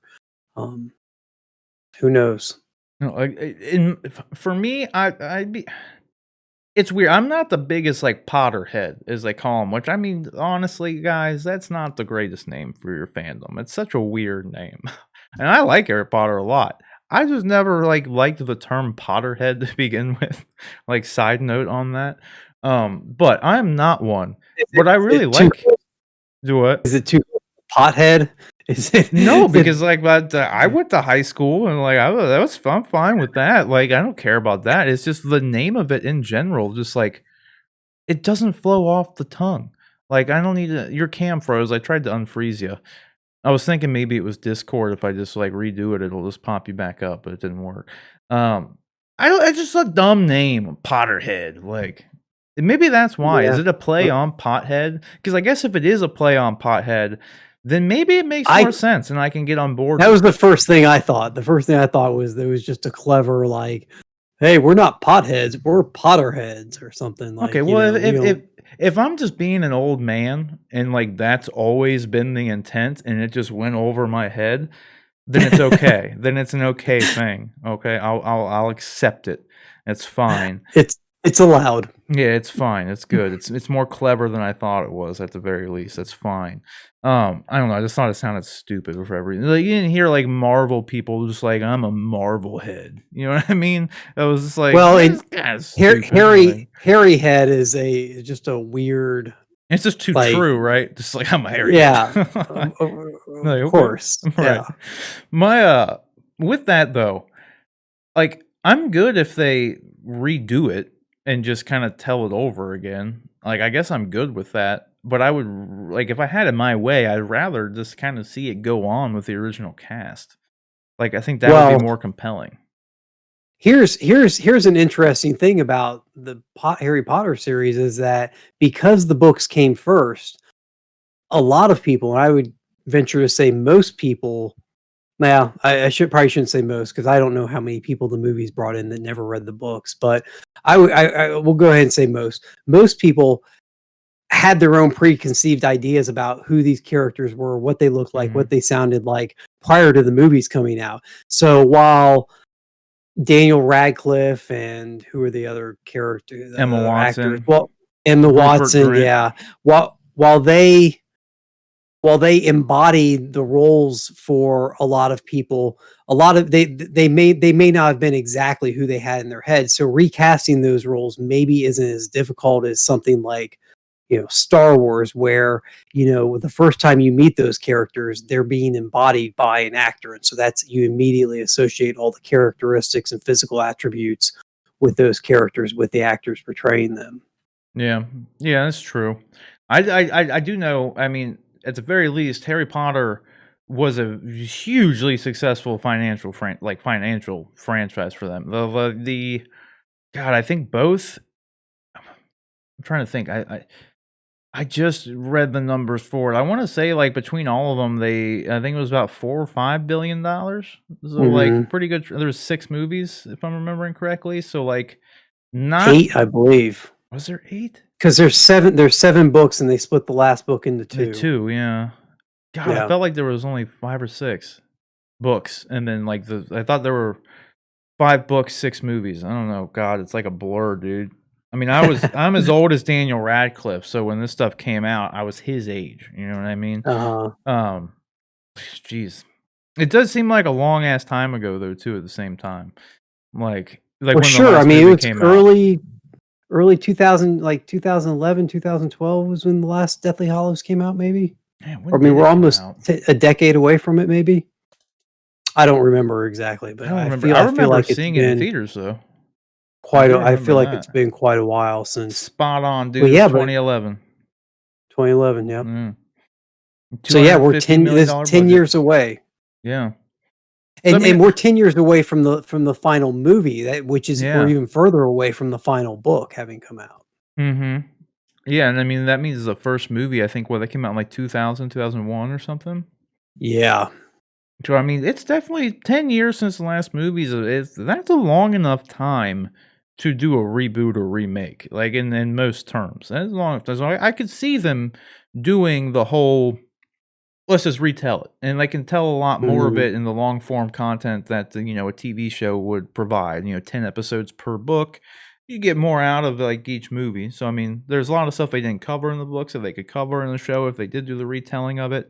I don't know. If I had it my way, I would like to see a sequel go on, and I think I can't speak for everybody, but I know there's a very large, like, vocal majority of fans out there that have wanted to see that go on, especially, like, even just from J.K. Rowling writing about its perspective. Like, I think most people were kind of like, Why move on with the Fantastic Beasts thing when, like, we could continue on with Harry, like, why?" You know what I Sure. mean? And I totally understand it too, just from, like, my own personal thing where it's like, I'm not really the biggest fan of prequels because you see, where just all the stakes are gone. You know exactly where it all goes, you know what I mean? That's, like, which is kind of like, I mean, it kinda depends. Like, I will give George Lucas credit for his prequels, the Star Wars prequels, because he initially wrote Star Wars as that. Like, he didn't just make that up after the fact. He already had all that planned and started with 4, 5, and 6.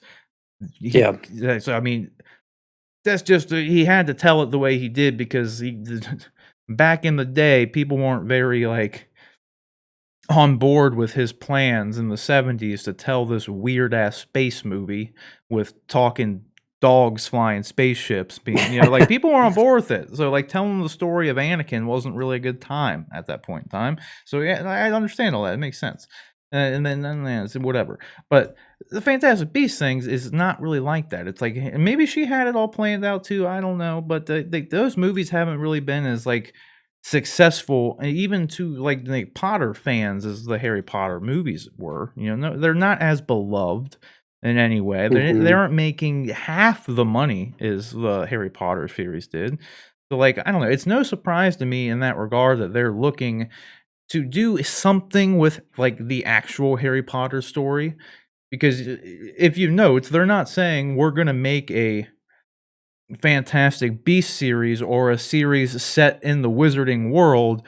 They explicitly said they are looking to make a Harry Potter series. That leaves you Yeah. with one of two options: going forward or retelling. So I would lean towards retelling. You haven't seen the movies though, or I would lean towards actually continuing. You haven't seen the movies. Which one would you rather see there? Just, like, let's just start from scratch, give a modern take, or just keep going, do sequel?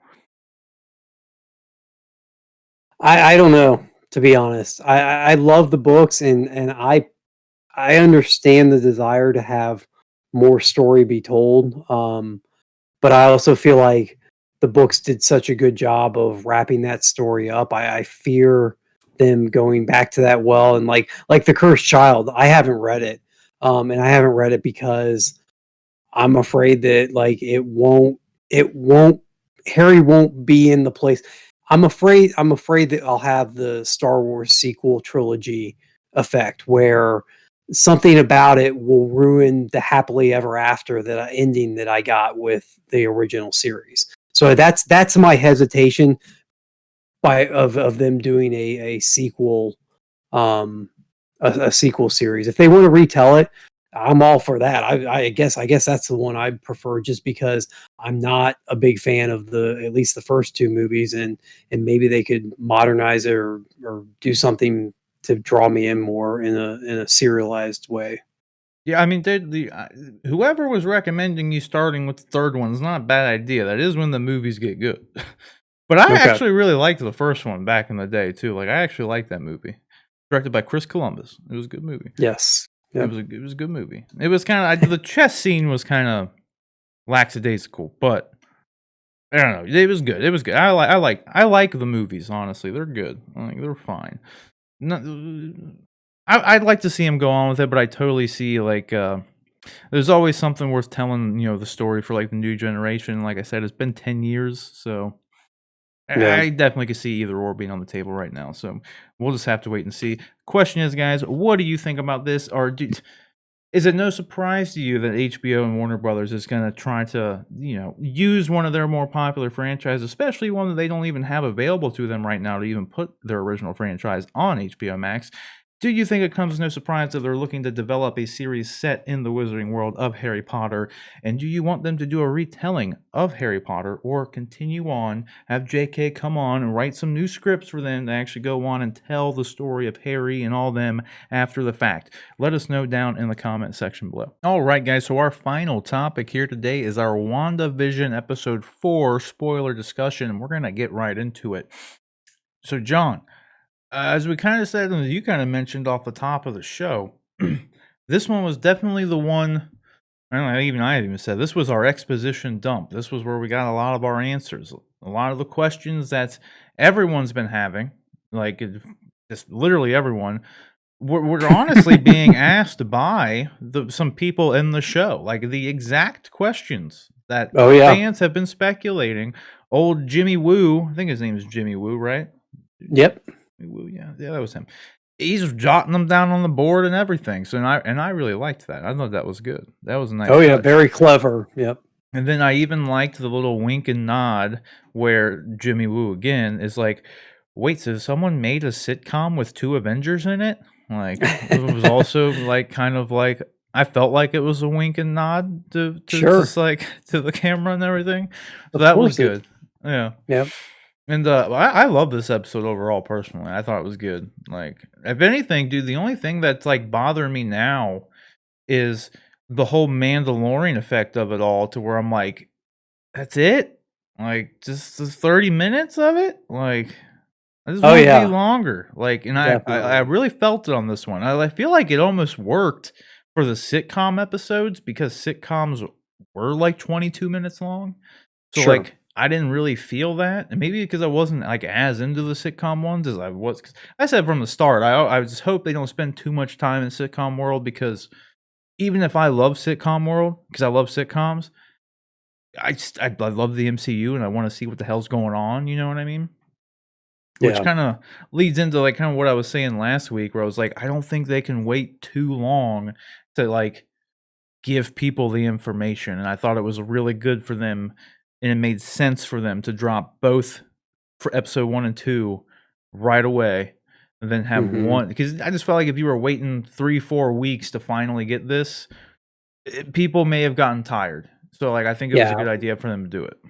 Well, technically, it was episodes 1 and 2. You can almost consider that one, like, since it did come out the same day together. Mhm. I know technically they're broken apart, but I think most people will probably watch them back to back. So it was Oh, it yeah. was basically like one longer-ish episode, but it's funny. This episode was great, and there were moments in this episode that I absolutely loved, and there are things about this episode that I loved.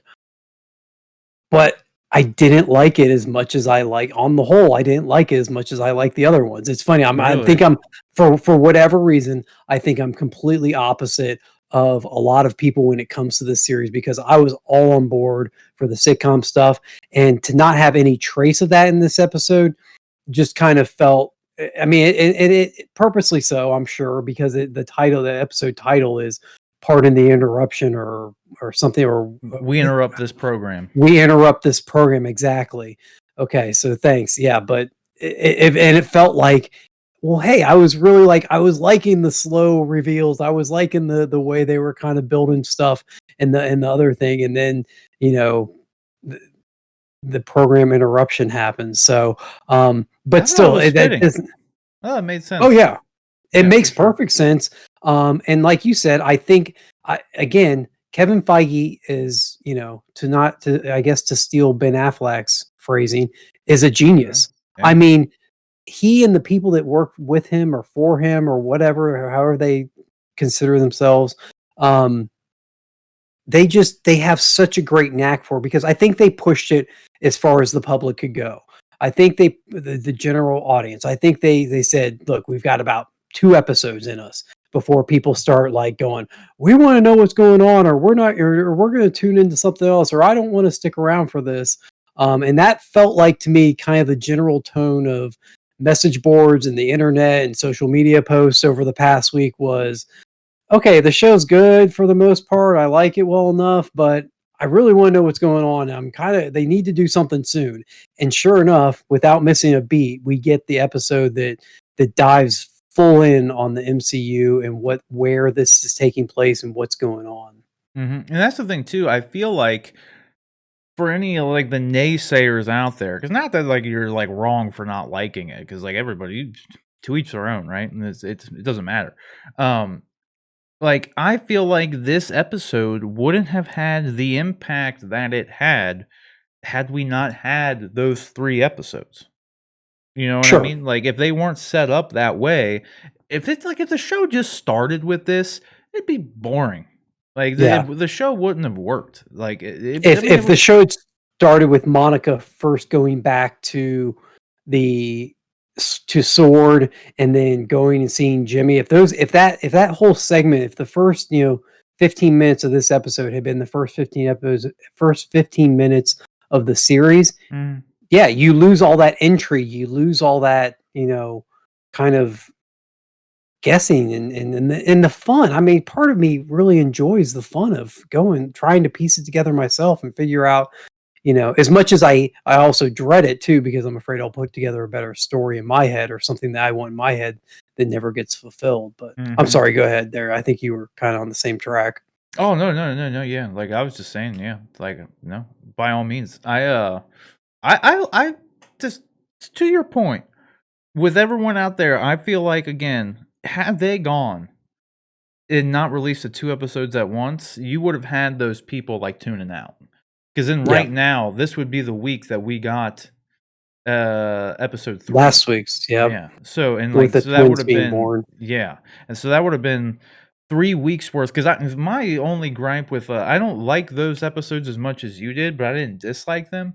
But the one gripe I had with them was that we were not getting reveals at Yeah. all. They were the same thing being revealed in a different way each episode, you know what I mean? It wasn't really, like, Mhm. new information. Kinda like the Snyder Cut trailer. It's not really new information, it's just being cut in different ways, like, Yep. which is, like, that was my only gripe. Like, had we gotten actually, like, if it was one scene of something completely new, I would've been perfectly fine and had no complaints. It was just like, "Oh, it's a sword logo.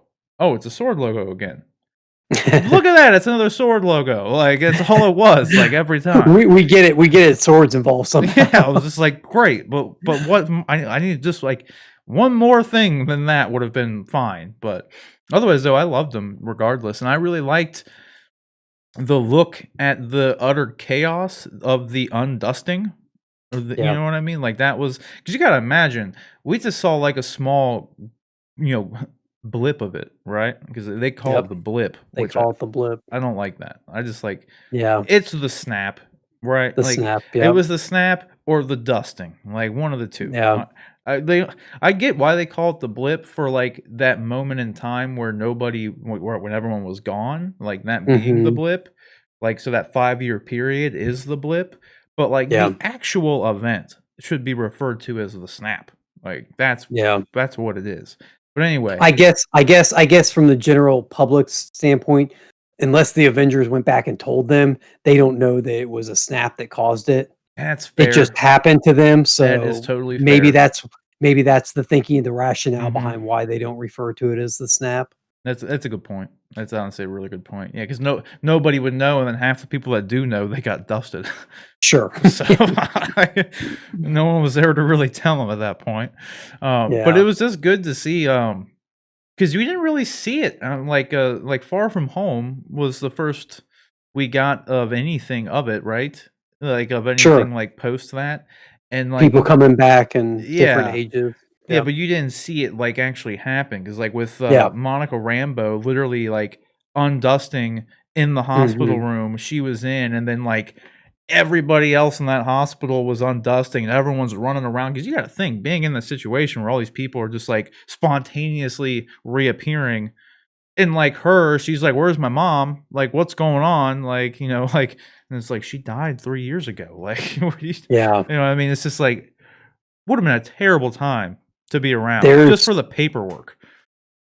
I saw this is kind of but I s a little diversion here, but, I saw somebody sent me a tweet that somebody had posted that said that the scene where Captain Marvel comes in and just starts unloading on Thanos in Endgame takes on a whole new meaning now that you know that Yeah. her best friend's daughter that she was so close with was one of the ones lost. And not only that, but her attempt to bring her back didn't happen in time for her friend who passed away. Her friend never got to see her daughter again because she passed Mm, away in the meantime, and that scene takes on a whole new level of relevance, because knowing that she was part of it.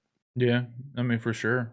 Like, I don't know if they knew that going into it, but it does add more weight to Carol Danvers being like, "Let's go kill Thanos." Like, Yeah, and like, there's even Carol Danvers voiceover in that opening segment when she's walking through the hospital and they've got kind of various voices going on, and it's almost like she's remembering Carol's words or something, mhm. which ties it in even a little bit more to that. So, Yeah, and then they even show, Maria Rambeau when they go to the sword place, they had her plaque on the yep, wall and everything, and then they say that, she pretty much created SWORD or, like, built the organization or yep, something, which is a nice little touch too. Um, yep, because that was always a character that, like, we never really knew if we were gonna see again because we don't know when Captain Marvel 2 is gonna take place. And hmm we knew, like, Monica was gonna be in it, but, like, obviously, it's a completely different person playing her. I mean, it was just a little kid in, Captain Marvel, so that was good stuff.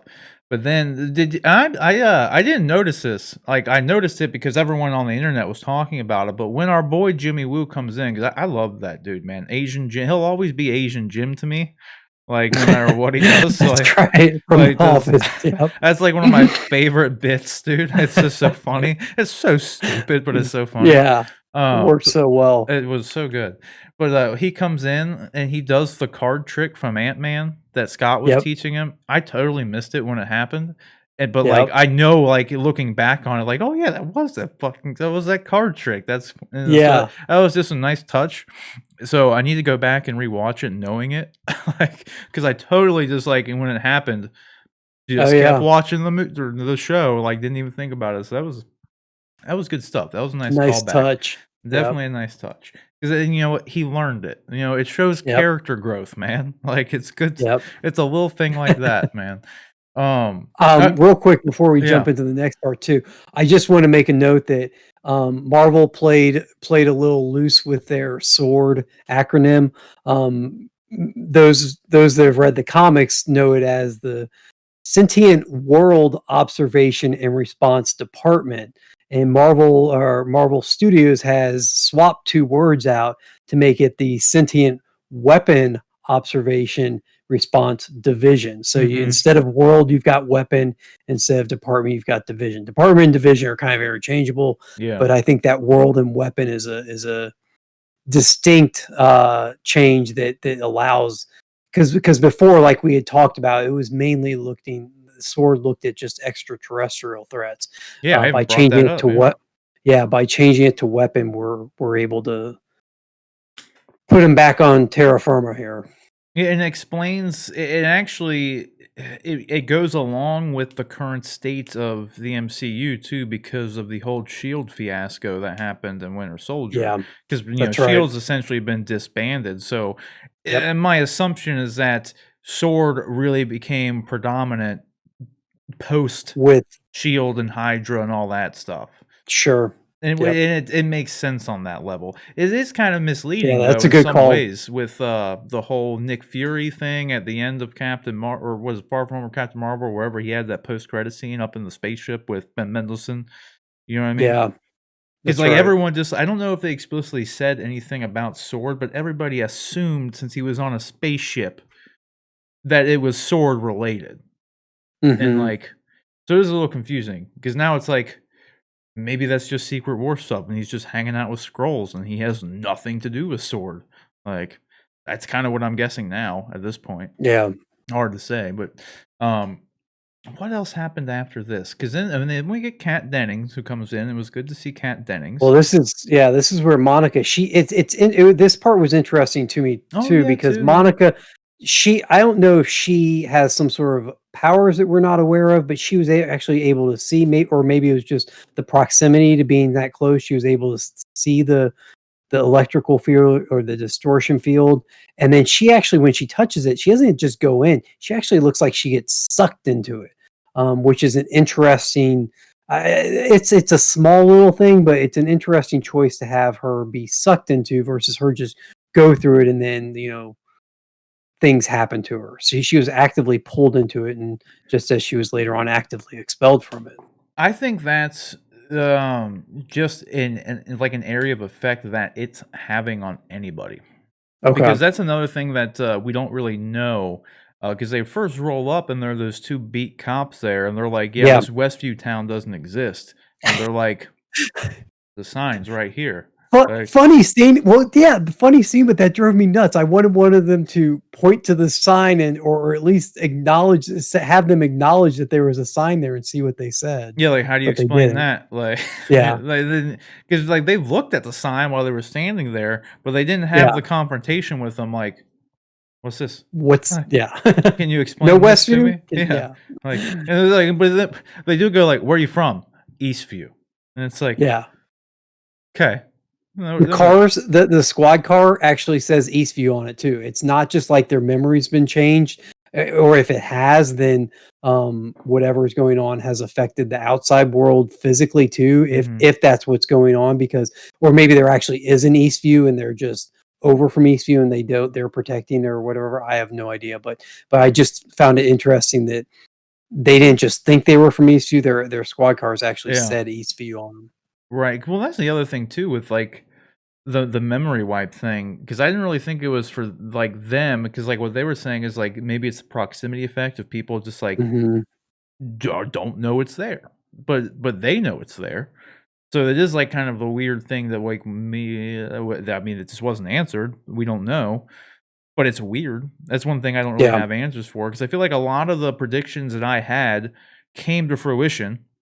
Like, all the people are real in the town. I've thought that since the ever since the glass broke in that woman's hand, and then, like, I knew that they were real people. And then the other thing that we got confirmed was the anytime that Wanda breaks character, everyone else starts breaking character around her. That was also Hmm. pretty much confirmed, which was another like theory that I had, that like we had evidence to it too. It's not like I'm just like tooting my own horn. It's just when like the previous episode when she had the babies, she broke character and she was talking to Monica, and like she was talking about Pietro and like the kids, and started singing the Sokovian lullaby. And because she was breaking character, Monica Rambeau broke character, and like she started remembering things. And then she's like, "Oh yeah, your brother was killed by Ultron and stuff." So anytime she breaks character, the whole kind of like spell around the people wears off.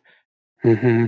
Which, and then now we see how that actually looks from the outside world to the broadcast, because like that's the thing too, which was another thing that's like kind of clever with how they did everything, is like what we as the audience are watching, that is exactly what is actually happening in the MCU, which is a Yeah. nice little touch. And that's why you can get like the scenes with Jimmy Woo and Kat Dennings, like talking about like, oh, they made a sitcom with the Avengers, like, well, like, we have all these like I just always like shows that have that kinda, like, relatability to them. Like, maybe not Hmm. so on the nose as this is, because this is, like, blatant, like, there are people in the exact same situation in the show as the viewer, which doesn't always happen unless you're, like, Yeah. Deadpool breaking the fourth wall, Like, then it kinda happens. But, like, I liked that. Did you find it, like, too on the nose, or, like, did you like the fact that they were doing that too? No, I loved it. I can't find fault with. I mean, when I say at the beginning of the episode that I of the this segment that I didn't like it as much, that doesn't. I still loved the episode. I still thought it was a Mm. great episode. I was so happy to see Darcy back. Like I know Yeah, it's been a while. a lot of people give crap to Thor 2, the Dark World, and and the original Thor people like, but they don't put it up there in the upper echelon. I loved the first Thor movie, and I really liked the second one, Mhm. and I loved her character in them. I thought she was a very she brought a lot of humor and wit to the role, and so I was super happy that they found a way, or they brought her back into it. So I was happy to see her. But yeah, it's definitely a cool trick. I don't know if even trick is the right word, but it's a cool plot device to have basically the audience as the characters on the show. The characters on the show are also audience members of what we're watching. Oh yeah, and I like the fact too that like they didn't just bring like Jimmy Woo in just to bring in like a cameo character, and like same with Darcy. Like there was actually a reason for their characters in the show to be in Sure, this situation. Like Jimmy is an FBI agent, Darcy is an astrophysicist or whatever her title is. Like there's it's reason, perfectly like yeah, reasonable that they would be someone in brought their in. Yep. role would be there. Like it makes sense. Like it's not just well, we need somebody to to have their MCU cameo, like whatever. Like Yeah. it was good. I also just want to pause for a second and just give all the kudos to whoever does the casting for Marvel. I mean, I know it's probably multiple people, and Kevin Feige, I'm sure, has his hand in it and stuff. But my God, to have people hire Kat Dennings to play Darcy, and then I'm not sure who plays Jimmy Woo, but have whoever cast Jimmy Woo, and not having any idea that 5, 6, 7 years later they would bring these two characters from two separate films together, and they play so well off each other. I Yeah, mean, they had great you know, chemistry. Yeah, yeah, that just was good. when they're talking and they're watching the thing, and it says Wanda has twins. Wow. And Darcy's sitting there eating a bag of chips, and she goes, "Do you want one?" And Jimmy Woo's like, "Oh, of course, I've thought of it. Maybe one day Yeah, when I'm right. ready to settle down." And she's like, "A chip? Do you want a chip? I'm eating chips." Just yeah, That I was mean, but good. they played off each other so well, and the chemistry was real good. So, but yeah, that's just a credit to how well they cast all their even these secondary roles that for all they knew, were never going to pop up again. Yeah, and then they find a good logical way to bring the character back, which is like Exactly. because Marvel, dude, to second that, like Marvel has nailed it with their casting, like in every role, the big roles, the small roles, it doesn't matter. Like there hasn't really been anybody that's been like miscast at all, and like I'm just glad that they were able to actually like make more use of old Jimmy Woo because like I love Randall Park. Like I said, like he'll Yeah. always be Asian Jim to me, but he's a funny ass dude. He was even in a Yeah. Netflix comedy called Always Be My Maybe, and like Keanu Reeves makes an appearance in it too as a yeah, I don't what's the best word for it? A very exaggerated version of himself. Good little movie. Go watch it. Your camera froze again. So Okay. that our little trick did not work, unfortunately. But then we got to like this just kind of speaks to what we were saying before, like Jimmy Woo and like Darcy and all them, they have the same questions we do, and they literally have Jimmy like he's going up there and writing down those questions, man. Which I just thought was hilarious because if you actually look at them, it's like that's it. Like, is Yep. Vision alive? Like, is like same time? Like, it's literally the same thing. The other thing that was cool though, which is it brought up a lot of questions for a lot, like for well, I mean, a lot of people. This whole show brings up a lot of questions, but the whole CMBR thing, the Big Bang energy that's around the thing, Yep. that's the whole. It's the same energy that was there when created the Big Bang, which also created the Infinity Stones. Yeah. And a lot of people Yeah. they're speculating maybe what all I think that is that Wanda's powers was created from the Life Stone or the Mind Stone rather. So like I think that's all it is. I don't think the Infinity Really. Stones are back because they just did the Infinity Stones for like 10 I years. Like, you know what I mean? I just thought that they were trying to for all the fantastical things that happen in the MCU, there's always there's some grounding in reality. Mhm. Thor is a god, but he's a all his powers and stuff aren't just magic. He's just an alien, and to us it appears to be magic. So everything like has some sort of, even though it's made up science, it has some science explanation. And so I thought maybe the CM what's that? Where are the letters again? CMBR, I forget. It's cosmic See, something cosmic beta microwave radiation or background something. Yeah. radiation. Yeah, that's it. Yeah. Yeah, yeah.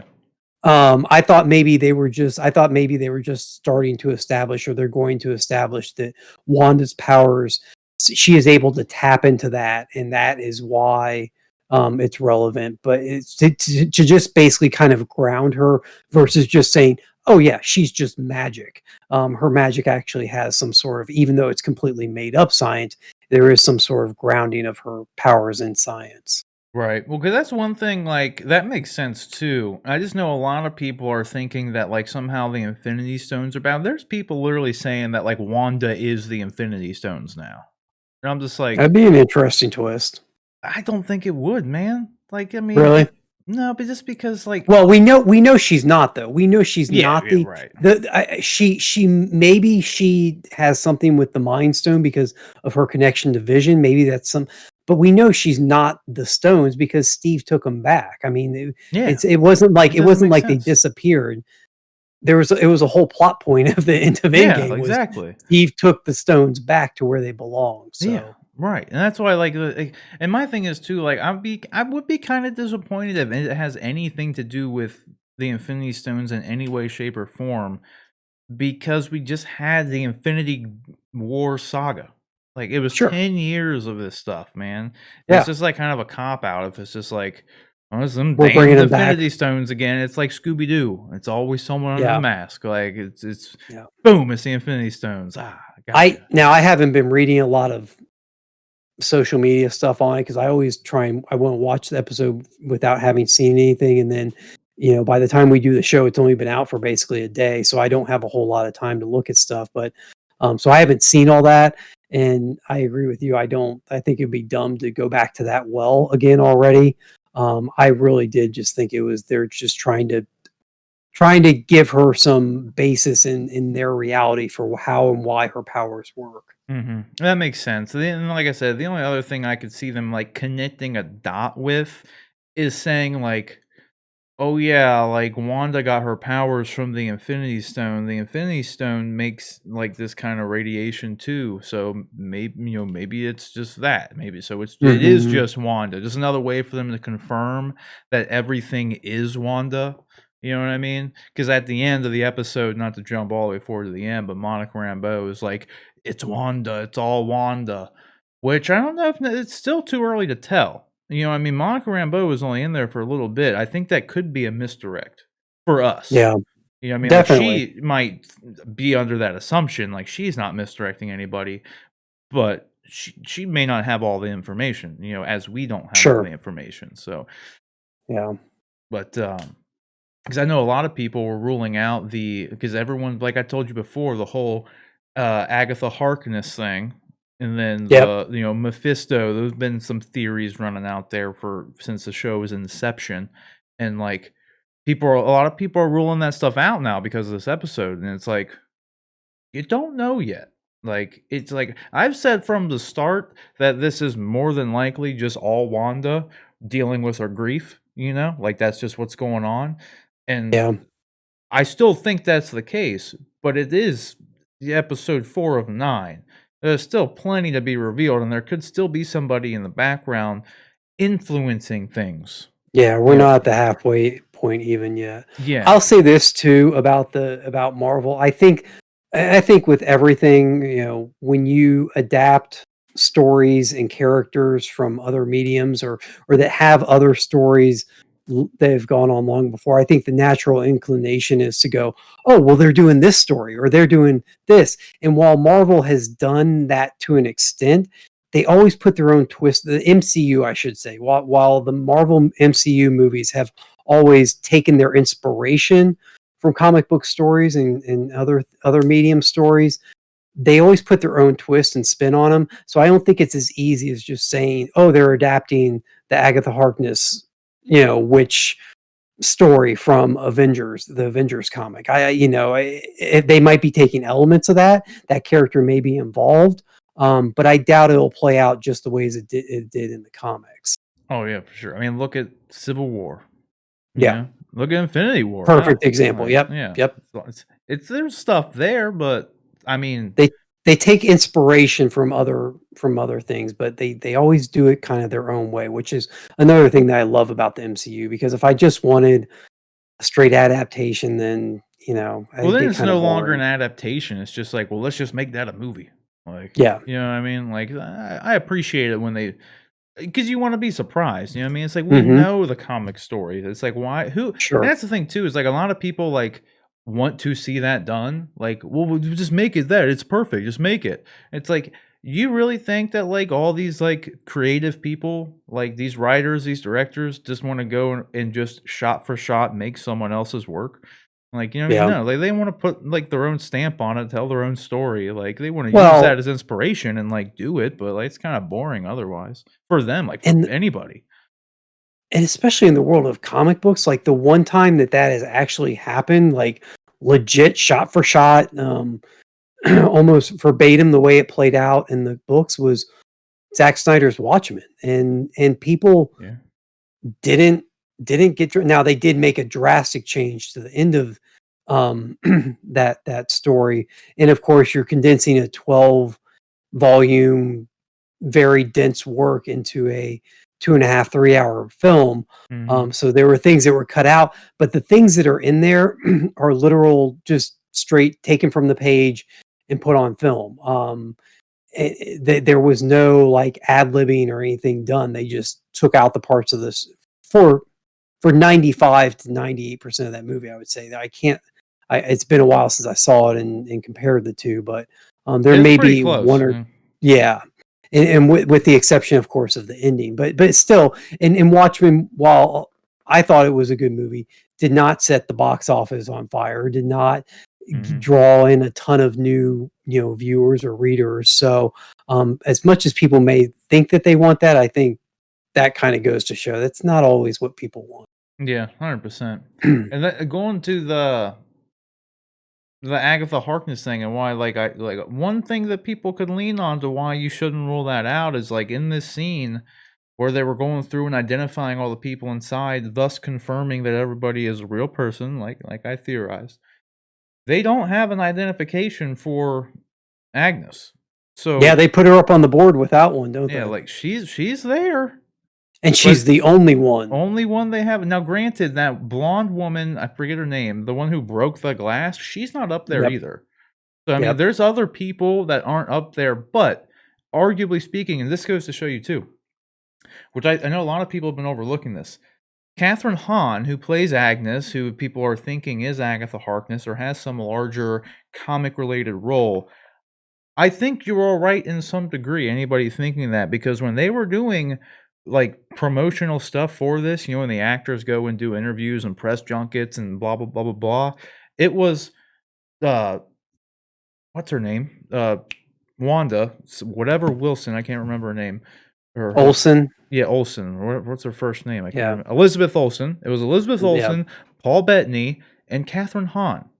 All three of them were doing the press junkets, which would lead you to believe that she plays a pretty big role in the show. Because they didn't have Herb going out with Paul Bettany and Elizabeth Olsen doing marketing and interviews for the Kat show. Dennings doing some. Well, that would make Did sense. you She's a returning star. okay, and what's who's the actor who plays Jimmy Woo? Randall Park. Randall Park. I think I saw him do some too. Yeah. So well, that would But make yeah, I sense mean for them. they're They're still returning. pretty they're pretty Yeah. significant characters. Yeah, but you don't have like all these other like you didn't have like a arguably just someone. Monica. Yeah, like Monica Rambeau. I don't think she Yeah. was out doing press junkets like really like anyone else, and she plays a major role too. But they Okay. had Catherine Hahn literally on press junkets with Paul Bettany and Elizabeth Olsen, the two stars of the show. She was the first guest star on the show that you see too, like on the sitcom. Like she was the first one. Okay. Remember? Like she comes, she's the neighbor, and they She's set the the high dinner. Like, neighbor, yep. yeah, she Yeah. was the first. Like so, there is a solid chance that she plays a significant role. But I will throw another theory out there as to why she's not identified. Old Jimmy Woo, Randall Park, said that he was there because he had like some missing person in the witness protection program. So maybe that's her, and they don't have her identification because she's in witness protection. Like, so that's But why no one. he would know her. He would know her ID, wouldn't he? I mean, maybe I don't know. Okay. I don't know. I'm just saying, it's a thing. They would at least have a witness protection name that they would put up there, right? I'm just I mean, you would it's think, but this is also a world where people are watching two Avengers in a sitcom, so the missing true. paperwork is gonna be like the least of my, you know, like it happens. I don't That's a know. good point. But that's I'm just helping anybody float who's like really holding that theory, and then also people who are like, but it's empty, like like yeah. It Yeah, could mean a lot. It could mean nothing. It could be that it's just a little troll job from the makers of the show because they want you to think she is somebody she is not. You know, yeah, so they deliver because that's the thing. I do have to like agree with anybody who wants to say it is odd that they went out of their way to put her on the board and not identify her. Like that, I think that does say something. Like, yeah, because I mean, they got through and they got all these other people identified, but not her. And she was in yeah. more episodes of the show, like more episodes of the sitcom for like the MCU people to have watched. So like you'd think they would have had more ways of finding out who she is, theoretically. Yeah. But who knows? Just something. What do you think about this scene though? That trauma. That was good stuff. Oof, that was That rough. it hits you pretty hard. Shocking. Yeah. Pretty shocking, actually. Dude, so do you think that he is, because this is like really the other like $1,000,000 question right now. Do you think Wanda is like literally, because this is something that like I know I haven't seen a lot of people talk about, so I'm going to talk about it so I can do a you heard it here first kind of thing. You remember last week we talked about well, you guys didn't see it because this didn't get recorded when we talked about it, but I talked about it myself. But John, do you remember when we talked about the deleted scene from Endgame where Wanda opens up the drawer and there's Vision's dead body? Yeah, You she remember retrieves that? his body. Yep. Mhm. So a lot of people are saying, because that's the $1,000,000 question right now, is like, what's up with Vision? Like, is he dead? Is he alive? Is this is Wanda reanimating his corpse? And then with it's literally his body walking around, but then when we see him alive, it's like a spell, or is it just like a camera thing to where, just like in a lot of shows when you have like a scene and like someone like just quickly hallucinates and like you turn into a freaking bat or something, and then you come back and then you're back to normal. Is it just something like that, like a camera trick? And like so, Dead Vision is actually walking around, and like Catherine Hahn's character actually sees this shot, and like that's the thing, and that's why like they seem to be in the know. You know what I mean? And they Yeah. like what I mean. Maybe that's it, but people are like, we don't know, and I'm just gonna make the suggestion here that she is reanimating the corpse because of that Mhm. deleted scene. You know what I Yeah. mean? There, that evidence that because a lot of people have been saying, well, if they're reanimating the corpse, where did she get the corpse? Like, where did she get Mhm. Vision's body? Like, because like he wouldn't decompose, so I mean, you can throw that one out of Sure. the way. Like, he's fine. But she did get the corpse. That scene was shot. Like, there was Mhm. just an article about it. It was confirmed. So there is a scene out there that exists that Paul Bettany and Elizabeth Olsen shot with her going and opening up the body bag of Vision. So it was cut, and that's why I said too. I said the reason it may have been cut was because they didn't have the script written at the time, so maybe they didn't want to pigeon toe and like lock them into having to use that scene in some way. But now, after seeing this scene, I'm thinking it was cut because they didn't want it to spoil anything. Like, you know what I mean? Because like now they can maybe I play with this still kind of I scenario. I still I s I still question whether or not it was actually filmed. I think it was I written. think it was filmed. I He said filmed. He I said he shot. said I have to cut the shot, which to No, but me. Paul Bettany said that he had shot, and then Kevin Feige said, "I have to pull the scene." Okay, I didn't catch that part about Bettany saying he had actually Yeah, filmed it. he said that we I shot this scene where like we get the thing that Okay, like he said it, and then Feige goes on to say that they had okay, to cut the shot or pull the scene, something along those lines. But okay. both of them implied it had been shot. But to your I point, wonder it if could we'll have been a see that. misspoke thing. Right. I wonder if we'll see that if that is the case, if there was a scene filmed, and once we get to the big reveal later on about how Wanda did get the body, I wonder if they're saving that shot to put into this show. If they'll It's basically possible. use that shot in this show to show how she got the body later on. Yeah. I do like, as far as is Vision, is this just a reanimated corpse walking around? Is this what actually is going on with him? I think Wanda has. I want to believe that Wanda has brought his consciousness back, and even though it may be inhabiting a corpse, for lack of a better way to put it, just because of his reaction to things. He even gives like a kind of a at the end of the episode, before he goes and sits down with her after she says, "What should we watch tonight?" He gives a very concerned look. And It's a then it's like flash. a It's forced such a smile too. Like it's like yeah. forced. Like It's such a brilliant piece of acting by Paul Bettany, but it's just a flash of, like, he's concerned about her. He's concerned about the situation they're in, and starting to come to terms with the fact that everything isn't quite right. Um, I to go along with that, this sounds silly, but I'm worried about Wanda because I'm not sure. While Monica said it's Wanda, I'm not sure Wanda necessarily is in control of herself at this. I almost wonder if it's not like a multiple personality, or I think that there's a side of her that knows what she's doing and what's going on.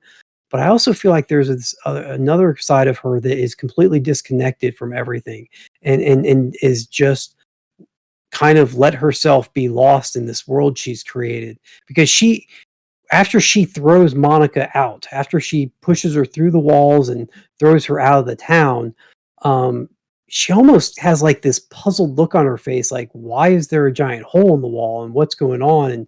And then of course she mm, fixes it, but it's I'm so I find it so compelling what they're doing with her character, and what actually what they're going to say is going on with her, and why these things are happening. well, that's the thing to your point to where I think that this is essentially just a reanimated corpse for the most part. And like, because the thing is, like, if she was able to revive Vision in any way, shape, or form, there would be no show. She wouldn't be in the current mental state she's in if Vision was alive in any way. You know what I Sure. mean? So like that's what She makes, would yeah, because she'd be she would like, just wanna be living her yeah, life with him. yeah, she'd be Yeah, like, "Great, guys, I was able to, like, dude, I can do this," and then Vision's alive for, like, 5 minutes, like, Tony or no, Tony's dead, so maybe not Tony, but, "Hulk, can you help me?" Like, "Bruce, like, yeah. I can bring him back," I or figured out a way to "Shuri, bring him like, back, yeah, yeah, like, whatever, not doing this, not living in yeah, this fantasy world," you know what I mean? So that makes me think that dude is, like, still dead, obviously, because if Vision's not dead, there is no show.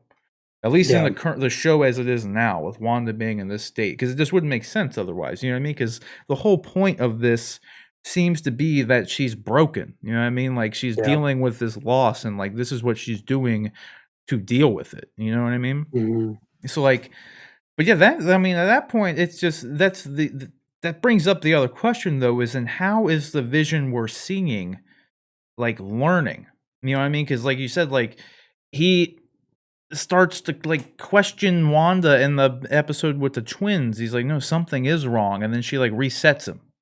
yeah, Then it goes back to, like, not that, it goes back to the thing. So my theory with that, though, just to, like, kinda jump in on myself, is that in order for her, like, thing to, like, work, like, in order for the reality that is happening in the sitcom world, in order for it to remain, like, she has to essentially create a separate entity. Like the Vision we're seeing on the sitcom world is a version of Vision, but it, like, essentially speaking, has a mind of its own. Like she creates a mhm, construct that does its own thing. Just like all the other characters in the show. Like they're real people, they would do their own thing. Like, but when they're in the sitcom world, they're still fulfilling the role that she needs them to fill. And I think it's mhm, the same with the dead Vision. Like, you know what I mean? Like, there's like like she has the power presumably to do so, but I think it's Yeah, something along those lines. Like he's dead, but when she does the thing, it can serve the purpose that it's supposed to serve in her mind, and then when it stops doing that, things go wrong. sure, You know what I mean? I don't know. sure. It's weird because that's the only thing is like, how is he able to learn if he's dead? And it's like it has to be an extension of her power, and like, and that's just what we don't really know, like the full extent of her power, really, because like realistically in the MCU, I've only really seen her like use telekinesis and a little bit of mind control in Age of Ultron. The Mhm. reality bending shit hasn't happened until now. Like, Yeah. so I don't know. I'm interested to see where it goes, but Yeah. I was gonna say, maybe it's the, Agatha Harkness character that's also affecting things. Um, the one thing about her character, though, is she seemed awfully concerned when just her and Herb were talking to Vision the other day. Like, Monica or not this newest episode, but the previous episode, she mhm. seemed very concerned that Vision would figure out what was going on. And I'm just, if she's somehow affecting stuff, I don't know why she would be concerned if she has a hand in what's going on. Yeah, I Unless think they're unless afraid of Wanda.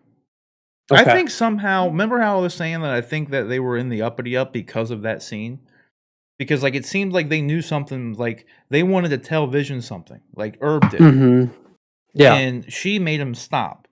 So, based on this episode and, like, the new information we have, because before, I was just under the assumption that she knew something, right? And whether Yeah. she was behind something or what, I don't know, but now, I think it's because, like, she's afraid of Wanda. And, like, maybe after they've been in there for so long, they start to, like, have, like just like Monica Rambeau came to while she was talking to Wanda, maybe they also have these, blips of lucidness where they come to and, like, they know that they're being held hostage, like, essentially. Yeah. That's the only thing I really kinda makes sense to that scene is that they all know that they're being stuck there, and they're essentially half being forced and, like, unknowingly doing things when Wanda is, like, in full effect, but then when Wanda is kinda, like, slipping, like, when she had the twins and, like, all when that shit happens, that's happened to those other characters multiple times, enough for them to actually know. Like, they know, like, "Okay, now I'm back to myself now," and, like, you Yeah. know what I mean? That kinda situation, like, that's my Yeah, guess. the veil is definitely being torn away from different characters and in different situations at different times, and it's clearly, well, not clearly. I mean, it seems to be Wanda that raises the veil back up Mhm. anytime there's something that seems to be breaking into her world. So, Yeah. yeah. Yep. See, I don't know where it goes from here, though, really. I mean, the preview for episode 5 came out, which it looks like Mhm. that is going to be the whole Halloween thing, which that episode was great. There's that shot where frickin' Vision's, like, tearing through he finds the barrier, and he's, like, tearing Mhm. through the barrier, like, that looks dope, and then they have the scene with, like, Sword crashing like a truck into the barrier. The episode looks Mhm. hype, because that's also the Yep. scene where Agatha, or Agnes rather, is in the witch costume, so maybe we'll get some more answers to see whether or not she really is Agatha Harkness. That's another Mhm. thing I'm looking forward to. I don't know, I'm really looking forward to the next one. I loved this episode, like, in comparison to the other ones. This was everything I wanted out of, like I would have honestly preferred, though, I'm not gonna lie, just little sprinkles of this throughout the other ones I would have been fine with, you know what I mean? Because then it would have been kinda more like what you were wanting, like, less of a reveal. Like, if at the end of, like, episode 1, maybe you had Monica Rambeau and Jimmy Woo outside of the place, and that's how it ends. Like, you know what I What mean? if Like a small what if thing. what if at the end of episode 1, when they pulled away from the person watching the screen, you had actually seen Darcy? Instead of just an Yeah, arm something. taking notes, if you had seen Darcy, would that have been like, "Oh my god, this is like that's Yeah. Darcy from Thor. Holy why is she there watching it? What's going on?" Like, Yeah, no, would that that have would have been been it. more? Because just being an Yeah. arm, it's kind of nondescript. You're kinda like, "Okay, somebody's watching her." Yeah, because now we know that that's what that was.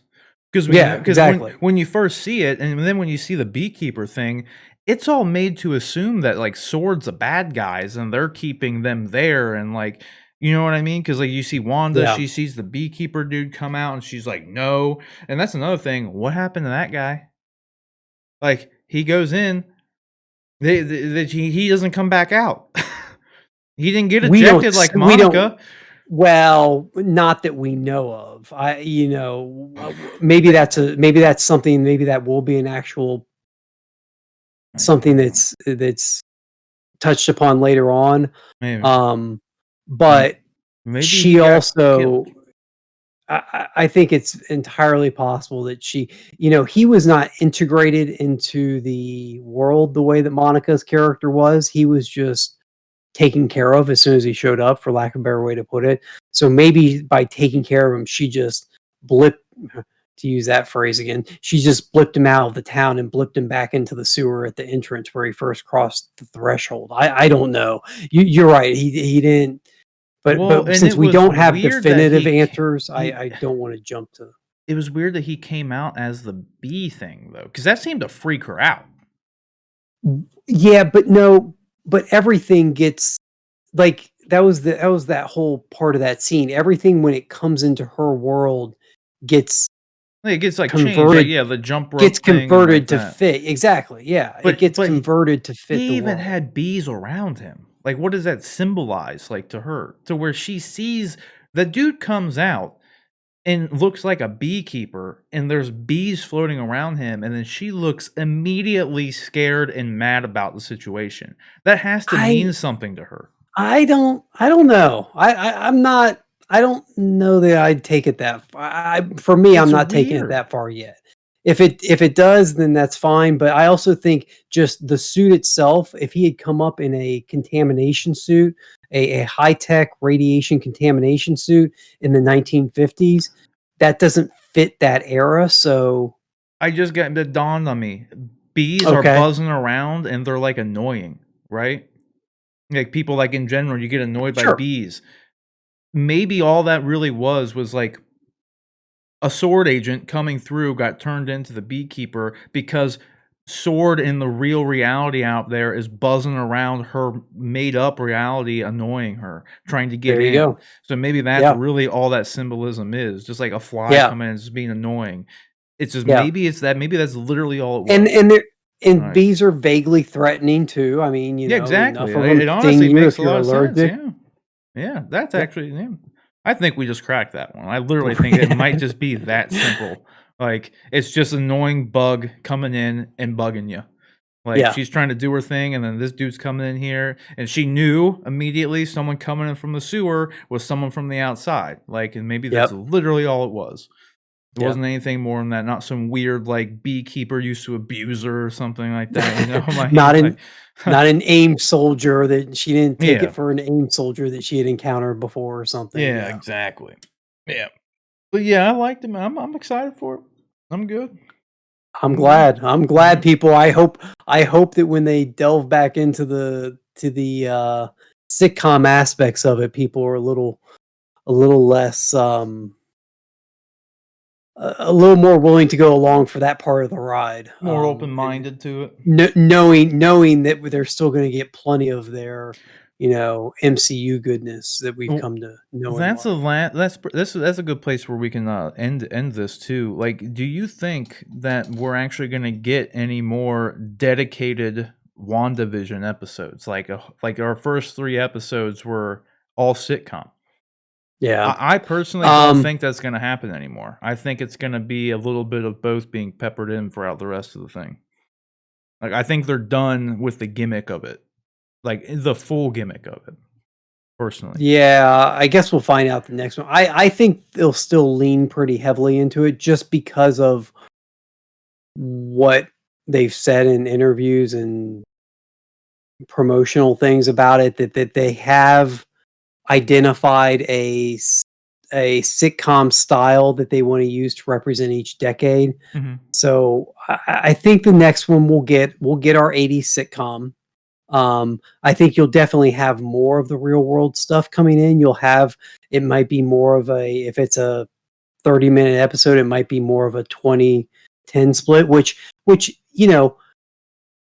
if 20, like you said, sitcoms are generally 20, 22 minutes long. So they can still put almost a full sitcom-esque episode in there and still give us a third of, real world stuff coming in. So I don't know that we're done, but I definitely think it'll play a major role in it still. Yeah. Well, when I mean done, I mean like the whole episode that we see I is know. Yeah. WandaVision. Like, I don't think I think it's gonna be like you said, like maybe a 2010 or half and half, something like Yeah, but that. I felt like that. I felt like the last now the first two episodes were very well. The first episode, I just feel like they were slowly building it. I mean, the very first episode, the only reference you really had were quick little. Well, what did you have? You had the voice on. That was Was the episode voice 2. on the radio? That was 2. Was that episode 1? That was 2? Okay, so the first episode, the only thing you had in the first episode was the pulling away from it at the end, right? The person watching on Yep. TV. So that's all you got in that first episode was that tiny little minuscule part. Nothing. And then the second episode, you get the helicopter, you get the voice on the radio, and you get I feel like at the end there was something else too when she was It turns changing the the color. Yeah, that was it. Yeah. So you get that, and then the third episode you get Monica Rambeau thing at the end. And then you get Monica talking about Ultron and all that. So it's been a slow build, but I do think you're going to see the for lack of a better way to put it, the script is going to flip. You're going to start getting more of the real world and less of the sitcom. So yeah. Yeah. But we won't have a purely sitcom dedicated episode. Yeah.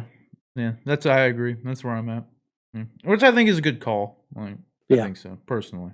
But I do want to see him. I do want to see him continue on with the sitcom thing, like in some way. I don't want it just to like die.